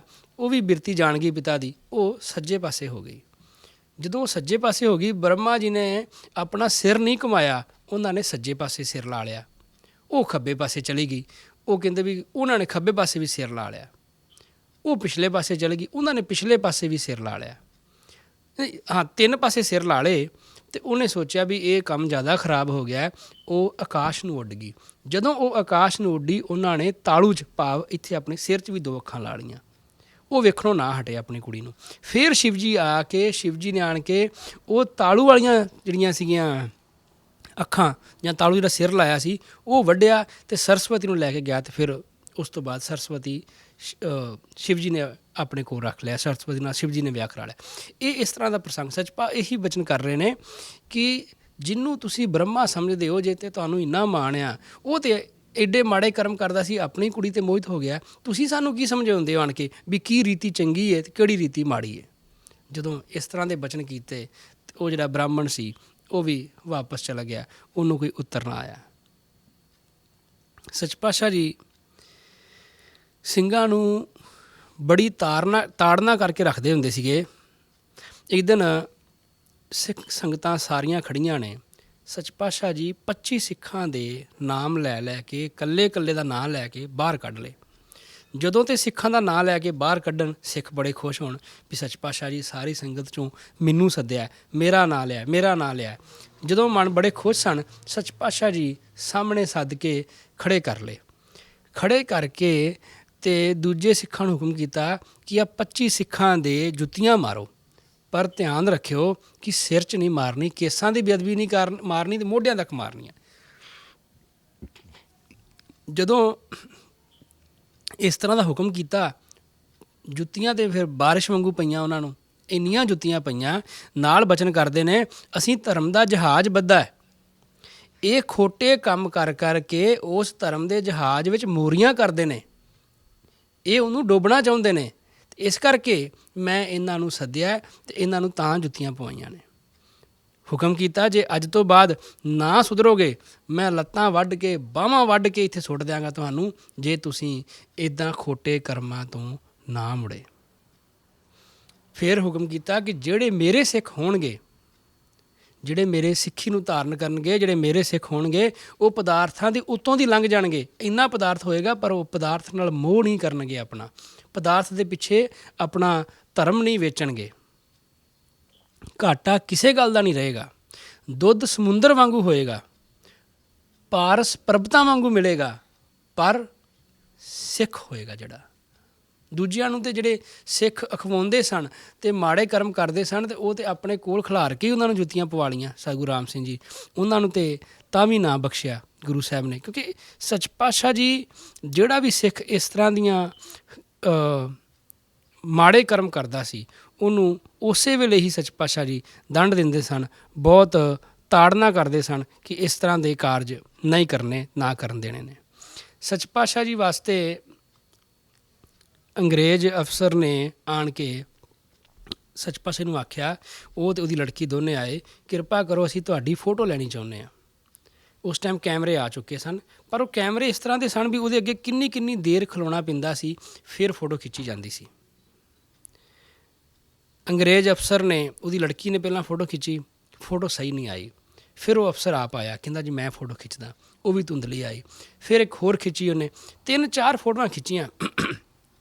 ਸੱਚ ਪਾਤਸ਼ਾਹ ਜੀ ਬਚਨ ਕੀਤਾ, ਜਿੰਨਾ ਮਰਜ਼ੀ ਜ਼ੋਰ ਲਾ ਲਓ, ਤੁਸੀਂ ਮੇਰੀ ਫੋਟੋ ਨਹੀਂ ਖਿੱਚ ਸਕਦੇ, ਨਾ ਹੀ ਇਹਨੇ ਵਿੱਚ ਸਹੀ ਆਉਣਾ ਹੈ।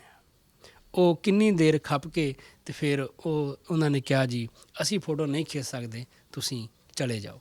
ਫਿਰ ਸਤਿਗੁਰੂ ਰਾਮ ਸਿੰਘ ਜੀ ਵਾਪਸ ਸਿੱਖਾਂ ਵਿੱਚ ਆ ਗਏ। ਕਈ ਵਾਰ ਪੋਜ਼ ਅੱਧਾ ਆ ਜਾਂਦਾ ਸੀ, ਕਈ ਵਾਰ ਇੱਕਦਮ ਸਾਰੀ ਸਕਰੀਨ ਜਿਹੜੀ ਸੀ ਉਹ ਕਾਲੀ ਆ ਜਾਂਦੀ ਸੀ, ਇਸ ਕਰਕੇ ਉਹ ਫੋਟੋ ਨਹੀਂ ਖਿੱਚ ਸਕੇ। ਸੱਚ ਪਾਤਸ਼ਾਹ ਜੀ ਵਾਪਸ ਭੈਣੀ ਸਾਹਿਬ ਆਏ, ਭੈਣੀ ਸਾਹਿਬ ਨਿਵਾਸ ਕਰਦੇ ਨੇ।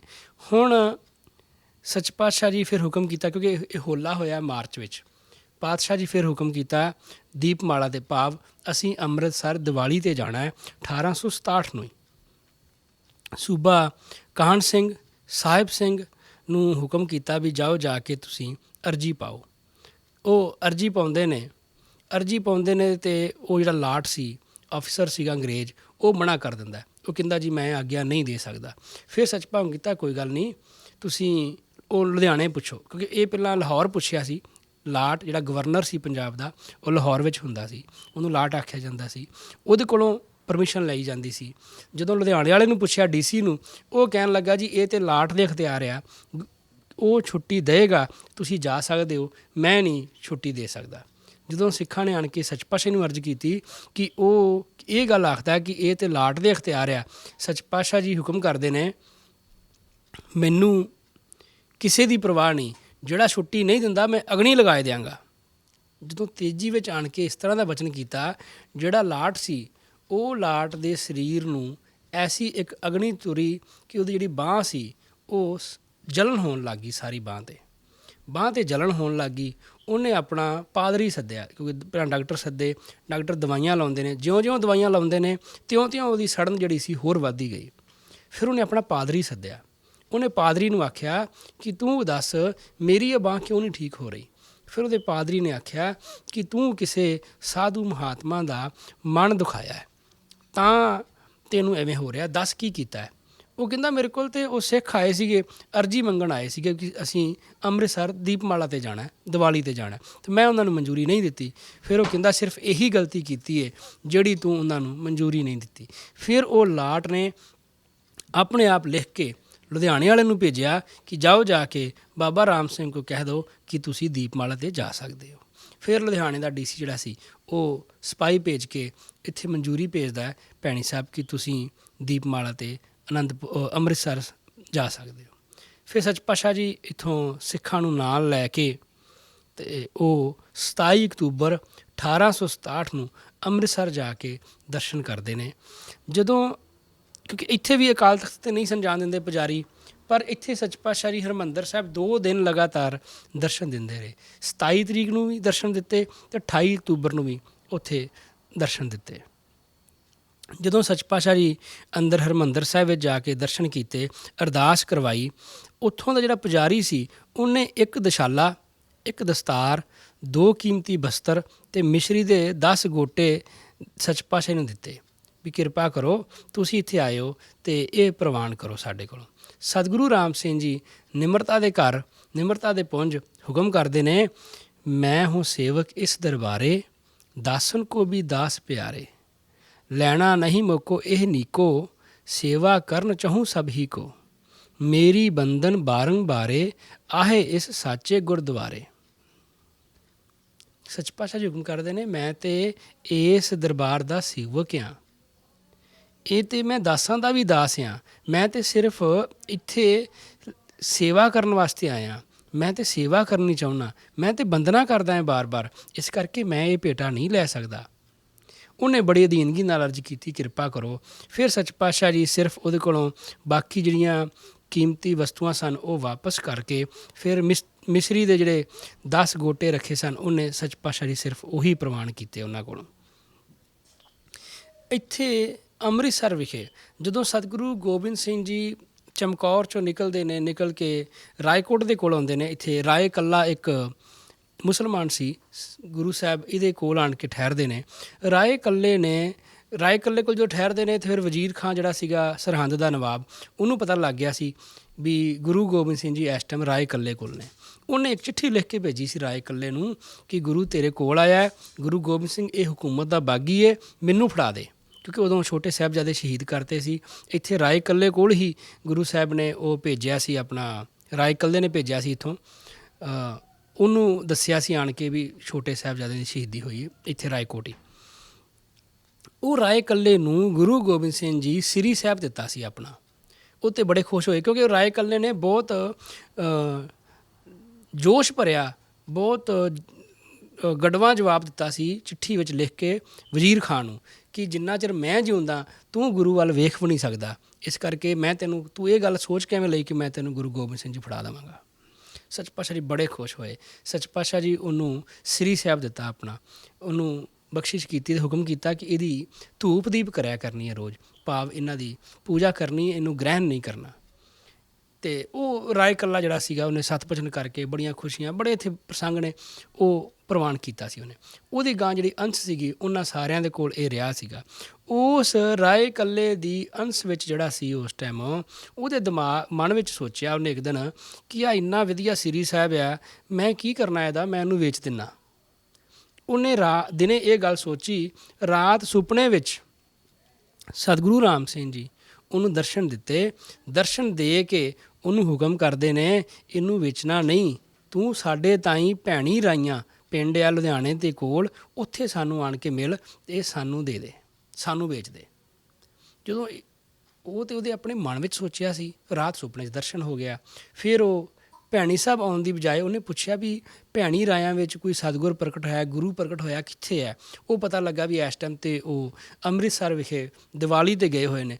ਉਹ ਫਿਰ ਉਹ ਜਿਹੜਾ ਸੀ ਉਹ ਸ੍ਰੀ ਸਾਹਿਬ ਲੈ ਕੇ ਦੀਵਾਲੀ 'ਤੇ ਅੰਮ੍ਰਿਤਸਰ ਸੱਚ ਪਾਤਸ਼ਾਹ ਜੀ ਕੋਲ ਪਹੁੰਚਦਾ, ਉੱਥੇ ਆਣ ਕੇ ਸਿੱਖਾਂ ਨੂੰ ਵੇਖਦਾ। ਸਿੱਖਾਂ ਦੇ ਵਿੱਚ ਜਦੋਂ ਸੱਚ ਪਾਤਸ਼ਾਹ ਜੀ ਦੇ ਦਰਸ਼ਨ ਕਰਦਾ ਫਿਰ ਤਾਂ ਉਹੀ ਮੂਰਤ ਦੇ ਉਹਨੇ ਉਸ ਦਿਨ ਰਾਤ ਸੁਪਨੇ ਵਿੱਚ ਦਰਸ਼ਨ ਕੀਤੇ ਸਨ। ਉਹ ਸਤਿਗੁਰੂ ਰਾਮ ਸਿੰਘ ਦੀ ਮੂਰਤ 'ਤੇ ਜਿਹੜਾ ਇੱਕ ਵਾਰੀ ਦਰਸ਼ਨ ਕਰ ਲਏ ਉਹਨੂੰ ਭੁੱਲਦੀ ਹੋਈ ਨਹੀਂ ਸੀ। ਉਹ ਜਦੋਂ ਉਹਨੇ ਸੱਚ ਪਾਤਸ਼ਾਹ ਜੀ ਦੇ ਦਰਸ਼ਨ ਕੀਤੇ ਤੇ ਪਹਿਚਾਣ ਲਿਆ ਕਿ ਇਹਨਾਂ ਨੇ ਮੈਨੂੰ ਉਦੋਂ ਰਾਤ ਸੁਪਨੇ 'ਚ ਦਰਸ਼ਨ ਦਿੱਤੇ ਸੀ, ਉਹਨੇ ਆਣ ਕੇ ਉਹ ਸ੍ਰੀ ਸਾਹਿਬ ਜਿਹੜਾ ਸੀਗਾ ਸਤਿਗੁਰੂ ਗੋਬਿੰਦ ਸਿੰਘ ਦਾ, ਉਹ ਸਤਿਗੁਰੂ ਰਾਮ ਸਿੰਘ ਦੇ ਚਰਨਾਂ ਵਿੱਚ ਮੱਥਾ ਟੇਕ ਦਿੱਤਾ ਵੀ ਇਹ ਤੁਸੀਂ ਮੈਨੂੰ ਸੁਪਨੇ 'ਚ ਦਰਸ਼ਨ ਦਿੱਤੇ ਸੀ, ਇਹਨੂੰ ਪ੍ਰਵਾਨ ਕਰੋ। ਸਿੱਖ ਸੰਗਤਾਂ ਜਿਹੜੀਆਂ ਨੇ ਉਹ ਬੜੀਆਂ ਨਿਹਾਲ ਹੋ ਰਹੀਆਂ ਨੇ, ਦਰਸ਼ਨ ਕਰ ਕਰਕੇ ਭੇਟਾਵਾਂ ਰੱਖਦੀਆਂ ਨੇ ਕਿ ਇਹ ਸਤਿਗੁਰੂ ਗੋਬਿੰਦ ਸਿੰਘ ਜੀ ਦਾ ਸਾਨੂੰ ਇਹ ਸ਼ਸਤਰ ਜਿਹੜਾ ਸ੍ਰੀ ਸਾਹਿਬ ਇਹ ਦੇਖਣ ਨੂੰ ਮਿਲਿਆ, ਇਹਦੇ ਦਰਸ਼ਨ ਕਰਨ ਨੂੰ ਮਿਲੇ। ਜਿਹੜੇ ਸਤਿਗੁਰੂ ਰਾਮ ਸਿੰਘ ਜੀ ਦੇ ਪਿਤਾ ਜੀ ਸਨ ਬਾਬਾ ਜੱਸਾ ਸਿੰਘ ਜੀ, ਉਹ ਕਛਹਿਰਾ ਨਹੀਂ ਸਨ ਪਾਉਂਦੇ, ਨਾ ਉਹਨਾਂ ਨੇ ਭਜਨ ਪੁੱਛਿਆ ਹੋਇਆ ਸੀ, ਭਜਨ ਉਹ ਰਾਮ ਰਾਮ ਦਾ ਹੀ ਕਰਦੇ ਸਨ। ਹੁਣ 1867 ਦੀ ਦੀਵਾਲੀ ਤੋਂ ਬਾਅਦ ਦਾ ਸਮਾਂ ਆ ਗਿਆ। ਇੱਕ ਦਿਨ ਰਾਤ ਉਹਨਾਂ ਨੂੰ ਸਮਝਾਉਣਾ ਵੀ, ਸਿੱਖਾਂ ਨੇ ਵੀ ਆਖਣਾ, ਪਰ ਉਹ ਨਾ ਮੰਨਣ। ਇੱਕ ਦਿਨ ਰਾਤ ਉਹਨਾਂ ਨੂੰ ਸੁੱਤੇ ਪਿਆਂ ਨੂੰ ਸੁਪਨਾ ਆਇਆ। ਸੁਪਨਾ ਕੀ ਆਇਆ ਕਿ ਉਹ ਚੜ੍ਹਾਈ ਕਰ ਗਏ ਨੇ ਅਤੇ ਦਰਗਾਹ ਵਿੱਚ ਗਏ ਨੇ। ਦਰਗਾਹ ਵਿੱਚ ਗਏ ਅਤੇ ਦਰਗਾਹ ਵਿੱਚ ਉਹਨਾਂ ਨੇ, ਸਿੱਖਾਂ ਨੇ ਉੱਥੇ ਰੋਕ ਦਿੱਤਾ ਵੀ ਤੁਸੀਂ ਅੰਦਰ ਨਹੀਂ ਜਾ ਸਕਦੇ। ਸਾਹਮਣੇ ਸਤਿਗੁਰੂ ਰਾਮ ਸਿੰਘ ਜੀ ਦੀ ਦਰਬਾਰ ਲੱਗਾ ਹੈ, ਮੂਰਤ ਸਾਹਮਣੇ ਸਤਿਗੁਰੂ ਰਾਮ ਸਿੰਘ ਜੀ ਦੀ ਵੀ ਦਰਸ਼ਨ ਦੇ ਰਹੇ ਨੇ। ਹੁਣ ਤੁਸੀਂ ਵੇਖਣ ਵਾਲੀ ਗੱਲ ਹੈ ਸਾਧ ਸੰਗਤ ਜੀ, ਥੱਲੇ ਮਾਤ ਲੋਕ ਤੇ ਉਹ ਸਤਿਗੁਰੂ ਰਾਮ ਸਿੰਘ ਜੀ ਦੇ ਪਿਤਾ ਜੀ ਨੇ, ਪਰ ਜਦੋਂ ਹੁਣ ਅੱਜ ਦਰਗਾਹ ਵਿੱਚ ਗਏ ਨੇ ਅਤੇ ਉੱਥੇ ਉਹਨਾਂ ਨੂੰ ਅੰਦਰ ਨਹੀਂ ਵੜਨ ਦਿੱਤਾ ਜਾਣ ਦਿੰਦਾ, ਸਿਰਫ ਇਸ ਗੱਲ ਕਰਕੇ ਵੀ ਤੁਸੀਂ ਕਛਹਿਰਾ ਨਹੀਂ ਪਾਉਂਦੇ, ਅੰਮ੍ਰਿਤ ਨਹੀਂ ਛਕਿਆ, ਭਜਨ ਨਹੀਂ ਪੁੱਛਿਆ। ਅੰਦਰੋਂ ਆਵਾਜ਼ ਆਈ ਕਛਹਿਰਾ ਪਾਓਗੇ ਤਾਂ ਅੰਦਰ ਵੜਨ ਦਿੱਤਾ ਜਾਏਗਾ, ਨਹੀਂ ਤਾਂ ਨਹੀਂ ਵੜਨ ਦਿੱਤਾ ਜਾਏਗਾ। ਜਦੋਂ ਇੰਨੀ ਆਵਾਜ਼ ਸੁਣੀ, ਨੇਤਰ ਖੁੱਲ੍ਹ ਗਏ, ਜਾਗ ਖੁੱਲ੍ਹ ਗਈ, ਉੱਠੇ ਅਤੇ ਉਹਨਾਂ ਨੇ ਫਿਰ ਸਵੇਰੇ ਇਹ ਬਚਨ ਸੁਣਾਇਆ ਕਿ ਅੱਜ ਰਾਤ ਮੈਨੂੰ ਸੁਪਨੇ ਵਿੱਚ ਇਸ ਤਰ੍ਹਾਂ ਦ੍ਰਿਸ਼ਟਾਂਤ ਹੋਇਆ। ਫਿਰ ਉਹਨਾਂ ਨੇ ਸੱਚ ਪਾਤਸ਼ਾਹ ਜੀ ਨੂੰ ਅਰਜ਼ ਕੀਤੀ, ਅੰਮ੍ਰਿਤ ਛਕਿਆ, ਕਛਹਿਰਾ ਪਾਇਆ। ਉਸ ਤੋਂ ਬਾਅਦ ਫਿਰ ਬਾਬਾ ਜੱਸਾ ਸਿੰਘ ਜੀ ਉਹ ਭਜਨ ਕਰਨ ਲੱਗੇ 4 ਅੱਖਰਾਂ ਦਾ। ਉਸ ਤੋਂ ਪਹਿਲਾਂ ਉਹ ਰਾਮ ਰਾਮ ਦਾ ਹੀ ਭਜਨ ਕਰਦੇ ਹੁੰਦੇ ਸਨ।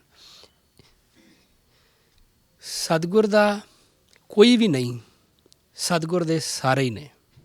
ਇਸ ਕਰਕੇ ਕੋਈ ਇਹ ਨਾ ਸੋਚੇ ਵੀ ਇਹ ਗੁਰੂ ਪਰਿਵਾਰ ਦਾ ਜੀ ਏ, ਇਹ ਬਚ ਜਾਏਗਾ। ਸਤਿਗੁਰ ਦੇ ਘਰ ਵਿੱਚ ਇਹ ਸਭ ਖੇਡਾਂ ਨੇ ਕਰਮਾਂ ਦੀਆਂ, ਜਿਹੜੀਆਂ ਉਹ ਸਤਿਗੁਰ ਜਿਹੜੇ ਨੇ ਉਹ ਭੁਗਤਾ ਦਿੰਦੇ ਨੇ ਸਿੱਖਾਂ ਦੀਆਂ। ਪਰ ਜਿੱਥੇ ਪਿਤਾ ਦੀ ਗੱਲ ਆ ਗਈ, ਉੱਥੇ ਇੱਕ ਦਿਨ ਸਿੱਖਾਂ ਨੂੰ ਸਤਿਗੁਰੂ ਰਾਮ ਸਿੰਘ ਜੀ ਨੂੰ ਪੁੱਛਿਆ ਕਿ ਤੁਹਾਨੂੰ ਅਕਾਲ ਪੁਰਖ ਆਉਂਦੇ ਨੇ ਸਾਰੇ, ਅਕਾਲ ਪੁਰਖ ਕਿਉਂ ਆਉਂਦੇ ਨੇ? ਤੁਹਾਡੇ ਵਿੱਚ ਅਕਾਲ ਪੁਰਖ ਵਾਲੀ ਕਿਹੜੀ ਗੱਲ ਹੈ? ਸਤਿਗੁਰੂ ਰਾਮ ਸਿੰਘ ਜੀ ਬਚਨ ਕੀਤਾ, ਬਾਬਾ ਜੱਸਾ ਸਿੰਘ ਨੂੰ ਪੁੱਛ ਲਓ। ਸਿੱਖ ਜਾਣ ਬਾਬਾ ਜੱਸਾ ਸਿੰਘ ਜੀ ਕੋਲ, ਉਹ ਨਾ ਕੋਈ ਜਵਾਬ ਦੇਣ। 5 ਵਾਰੀ ਸਿੱਖ ਬਾਬਾ ਜੱਸਾ ਸਿੰਘ ਕੋਲ ਭੇਜੇ। ਫਿਰ 6ਵੀਂ ਵਾਰੀ ਉਹਨਾਂ ਨੇ ਦੱਸਿਆ ਕਿ ਉਸ ਦਿਨ ਮਸ਼ਕ ਪੈਦਾ ਹੋਈ ਸੀ, ਸਾਡੇ ਘਰ ਕੋਈ ਪੁੱਤਰ ਨਹੀਂ ਸੀ ਪੈਦਾ ਹੋਇਆ। ਅਸੀਂ ਤਾਂ ਬਾਅਦ 'ਚ ਰਾਮ ਰਾਮ ਦਾ ਮੈਂ ਭਜਨ ਕਰਦਾ ਸੀ, ਬਾਹਰ ਚਲਾ ਗਿਆ। ਮਾਤਾ ਜੱਸਾ ਜੀ ਉਹ ਜਿਹੜੇ ਸਨ ਉਹ ਚਲ ਗਏ ਇਸ਼ਨਾਨ ਕਰਨ। ਮਾਤਾ ਸਦਾ ਅਤੇ ਜਦੋਂ ਉਹ ਇਸ਼ਨਾਨ ਕਰਨ ਚਲ ਗਏ ਅਤੇ ਉਹ ਜਦੋਂ ਵਾਪਸ ਆਏ ਅਤੇ ਉਹਨਾਂ ਨੇ ਆਣ ਕੇ ਵੇਖਿਆ ਕਿ ਪਲੰਘ ਦੇ ਉੱਤੇ ਉਹ ਬਾਲਕ ਖੇਡ ਰਿਹਾ। ਆਂਦੇ ਇਸ ਤਰ੍ਹਾਂ ਸਾਡੇ ਘਰ 'ਚ ਇਹਨਾਂ ਨੇ ਅਵਤਾਰ ਲਿਆ ਹੈ। ਇੱਕ ਦਿਨ ਸਤਿਗੁਰੂ ਰਾਮ ਸਿੰਘ ਜੀ ਹੁਕਮ ਕਰਦੇ ਨੇ, ਸਤਿਗੁਰੂ ਰਾਮ ਸਿੰਘ ਜੀ ਹੁਕਮ ਕਰਦੇ ਨੇ ਕਿ ਤੈਨੂੰ ਯਾਦ ਹੋਏਗਾ ਕਿ ਜਦੋਂ ਮੈਂ ਛੋਟਾ ਜਿਹਾ ਸੀ ਅਤੇ ਮੇਰੇ ਪੰਘੂੜੇ 'ਤੇ ਪੈਰ ਰੱਖਿਆ ਸੀ ਤੂੰ। ਬਾਬਾ ਜੱਸਾ ਸਿੰਘ ਨੂੰ ਹੁਕਮ ਕਰਦੇ ਨੇ। ਉਹ ਆਂਦੇ ਜੀ ਹਾਂਜੀ। ਸੱਚ ਪਾਤਸ਼ਾਹ ਜੀ ਹੁਕਮ ਕਰਦੇ, ਤੂੰ ਪਿਤਾ ਆ ਤਾਂ ਤੈਨੂੰ ਮੈਂ ਛੱਡ ਦਿੱਤਾ, ਨਹੀਂ ਤਾਂ ਤੈਨੂੰ ਮੈਂ ਛੱਡਣਾ ਨਹੀਂ ਸੀ। ਇਸ ਤਰ੍ਹਾਂ ਦੀ, ਕਿਉਂਕਿ ਜਦੋਂ ਬਾਬਾ ਜੱਸਾ ਸਿੰਘ ਜੀ ਨੂੰ ਤਾਂ ਪਤਾ ਸੀ ਮੇਰੇ ਘਰ ਕਿਸ ਤਰ੍ਹਾਂ ਜਨਮ ਹੋਇਆ, ਇਹਨਾਂ ਦਾ ਦੱਸਣ ਦੀ ਲੋੜ ਨਹੀਂ ਸੀ ਉਹਨਾਂ ਨੂੰ। ਉਹਨਾਂ ਦਾ ਫਰਜ਼ ਬਣਦਾ ਸੀ ਕਿਸ ਤਰ੍ਹਾਂ ਅਦਬ ਰੱਖਣਾ ਸੀ, ਉਹ ਰੱਖਦੇ। ਹੁਕਮ ਕਰਦੇ, ਮੈਂ ਛੋਟਾ ਸੀ, ਮੇਰੇ ਪੰਘੂੜੇ 'ਤੇ ਪੈਰ ਰੱਖਿਆ ਸੀ ਤੂੰ। ਸੱਚ ਪਾਤਸ਼ਾਹ ਜੀ ਇਸ ਤਰ੍ਹਾਂ ਬਖਸ਼ਿਸ਼ ਕਰ ਰਹੇ ਨੇ। ਬਾਬੇ ਜੱਸਾ ਸਿੰਘ ਜੀ ਦੀ ਮਨ ਦੇ ਵਿੱਚ ਜਿਹੜਾ ਵੀ ਕੋਈ ਥੋੜ੍ਹਾ ਬਹੁਤ ਊਣਤਾਈ ਸੀ, ਉਹ ਸਾਰੀ ਖਤਮ ਕਰ ਦਿੱਤੀ। ਸਤਿਗੁਰੂ ਨਾਨਕ ਦੇਵ ਜੀ ਦੇ ਮਾਤਾ ਪਿਤਾ, ਸੱਸ ਸਹੁਰਾ, ਉਹ ਸਾਰੀ ਉਮਰ ਇਹੀ ਕਹਿੰਦੇ ਰਹੇ ਕਿ ਇਹ ਨਿਕੰਮਾ ਸਾਡੇ ਘਰ 'ਚ ਕਿੱਥੋਂ ਪੈਦਾ ਹੋ ਗਿਆ। ਪਰ ਅੱਜ ਅਤੇ ਉਦਣ ਵੀ ਰਾਏ ਬੁਲਾਰ ਬੜੀ ਵਾਰੀ ਆਉਂਦਾ ਸੀ, ਕਹਿੰਦਾ ਮੈਂ ਤਾਂ ਕਾਲੂ ਨੂੰ, ਕਿਉਂਕਿ ਪਟਵਾਰੀ ਨੌਕਰੀ ਰਾਏ ਬੁਲਾਰ ਕੋਲ ਹੀ ਕਰਦੇ ਸਨ, ਰਾਏ ਬੁਲਾਰ ਕਹਿੰਦਾ ਸੀ ਕਿ ਤੈਨੂੰ ਨਹੀਂ ਪਤਾ ਤੇਰਾ ਪੁੱਤਰ ਜਿਹੜਾ ਹੈ ਉਹ ਖੁਦਾ ਆ, ਉਹ ਰੱਬ ਦਾ ਅਵਤਾਰ ਆ, ਪਰਮਾਤਮਾ ਆ ਉਹ ਆਪ, ਮੇਰੀਆਂ ਨਿਗਾਹ 'ਚੋਂ ਵੇਖ, ਤੈਨੂੰ ਤਾਂ ਦਿਸੇਗਾ ਉਹ। ਜੇ ਤੂੰ ਤੰਗ ਕਰਦਾ, ਮੈਂ ਆਪਣੇ ਘਰ ਲੈ ਜਾਵਾਂ, ਮੈਂ ਘਰ ਲਿਜਾਵਾਂ, ਇਹ ਮੇਰਾ ਪ੍ਰਸ਼ਾਦਾ ਨਹੀਂ ਸਕਦਾ। ਜੇ ਮੇਰੇ ਹੱਥੋਂ ਪ੍ਰਸ਼ਾਦਾ ਸਕਦੇ, ਮੈਂ ਆਪਣੇ ਘਰ ਲੈ ਜਾਵਾਂ ਇਹਨੂੰ।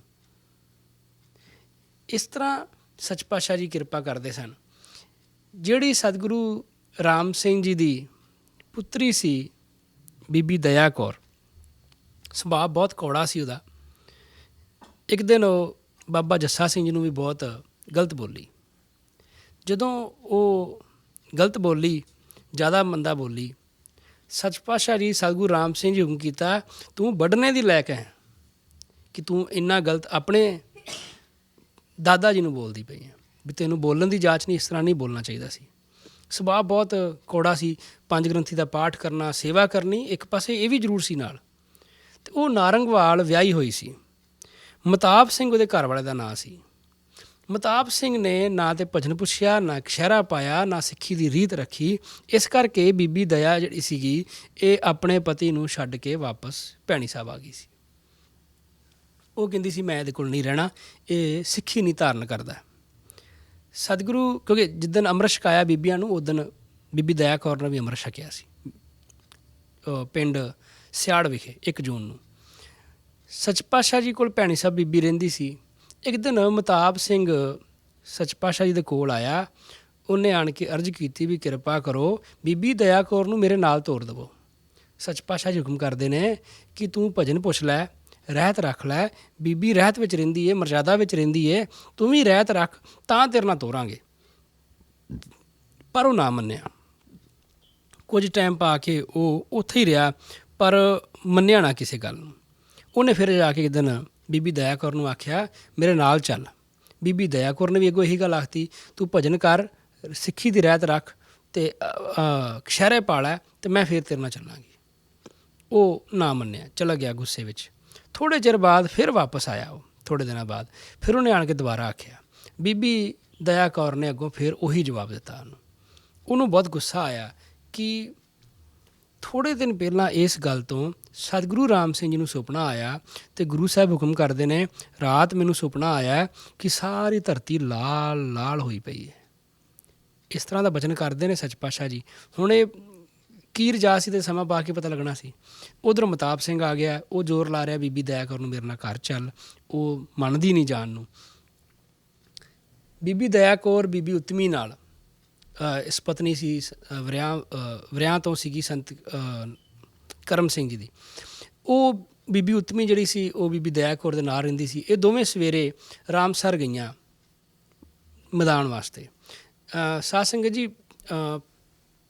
ਜਿਹੜਾ ਲੰਗਰ ਵਾਲੀ ਥਾਂ ਆ, ਇਹਨੂੰ ਰਾਮਦਾਸਪੁਰਾ ਆਖਿਆ ਜਾਂਦਾ ਸੀ।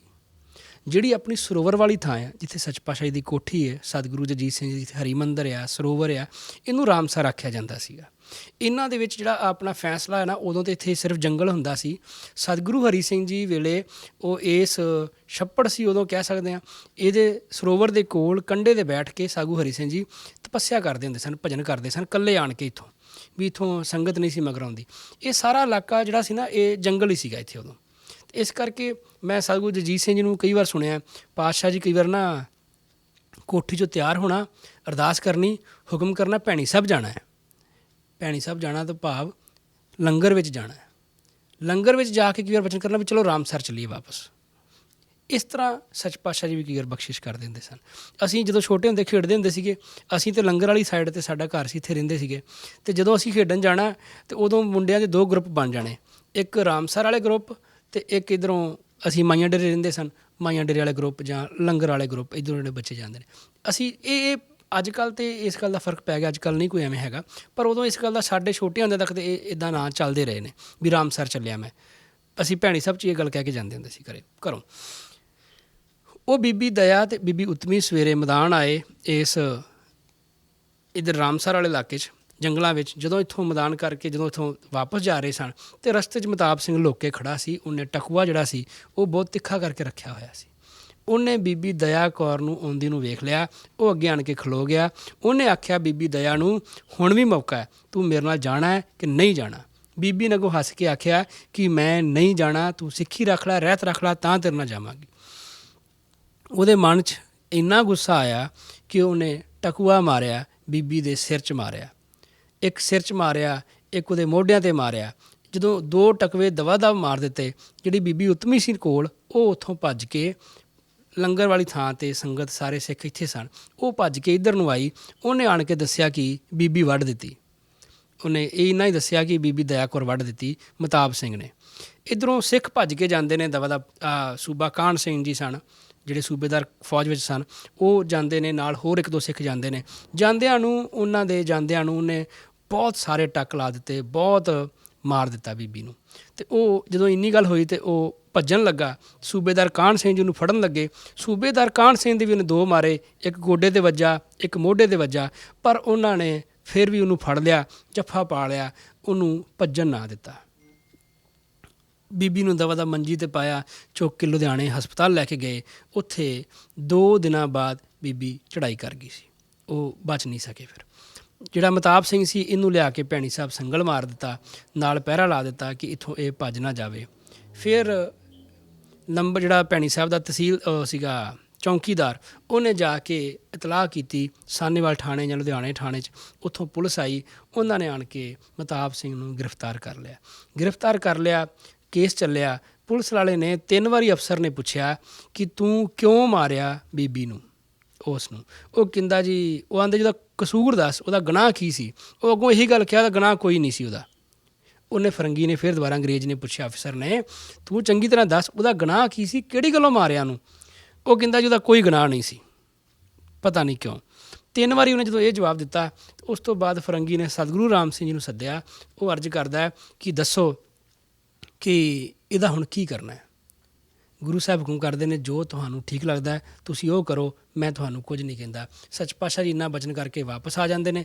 ਜਦੋਂ ਸੱਚ ਪਾਤਸ਼ਾਹ ਜੀ ਵਾਪਸ ਆਉਂਦੇ ਨੇ, ਉਸ ਨੂੰ ਕੇਸ ਚਲਾ ਕੇ ਮਹਿਤਾਬ ਸਿੰਘ 'ਤੇ ਜੁਲਾਈ 1868 ਨੂੰ ਉਹਨੂੰ ਫਾਂਸੀ ਲਾ ਦਿੱਤਾ ਜਾਂਦਾ ਹੈ। ਉਹ ਫਾਂਸੀ ਲੱਗ ਗਿਆ। ਜਦੋਂ ਉਹ ਫਾਂਸੀ ਲੱਗ ਗਿਆ, ਤਾਂ ਫਿਰ ਸੱਚ ਪਾਤਸ਼ਾਹ ਜੀ ਬਚਨ ਕੀਤਾ ਕਿ ਜਿਹੜਾ ਉਹ ਸੁਪਨਾ ਆਇਆ ਸੀ ਕਿ ਸਾਰੀ ਧਰਤੀ ਲਾਲ ਲਾਲ ਦਿਸਦੀ ਸੀ, ਉਹ ਹੁਣ ਪੂਰਾ ਹੋਇਆ ਸੁਪਨਾ। ਇਹ ਸੱਚ ਪਾਤਸ਼ਾਹ ਜੀ ਦਾ ਸਤਿਗੁਰ ਦਾ ਇਤਿਹਾਸ ਹੈ ਜਿਹੜਾ ਤੁਸੀਂ ਸਰਵਣ ਕਰ ਰਹੇ ਸੀ। ਮੈਂ ਇੰਨਾ ਕੁਝ ਹੀ ਕਹਿੰਦਾ ਹੋਇਆ ਸਾਰੀ ਸਾਧ ਸੰਗਤ ਤੋਂ ਖਿਮਾ ਦਾ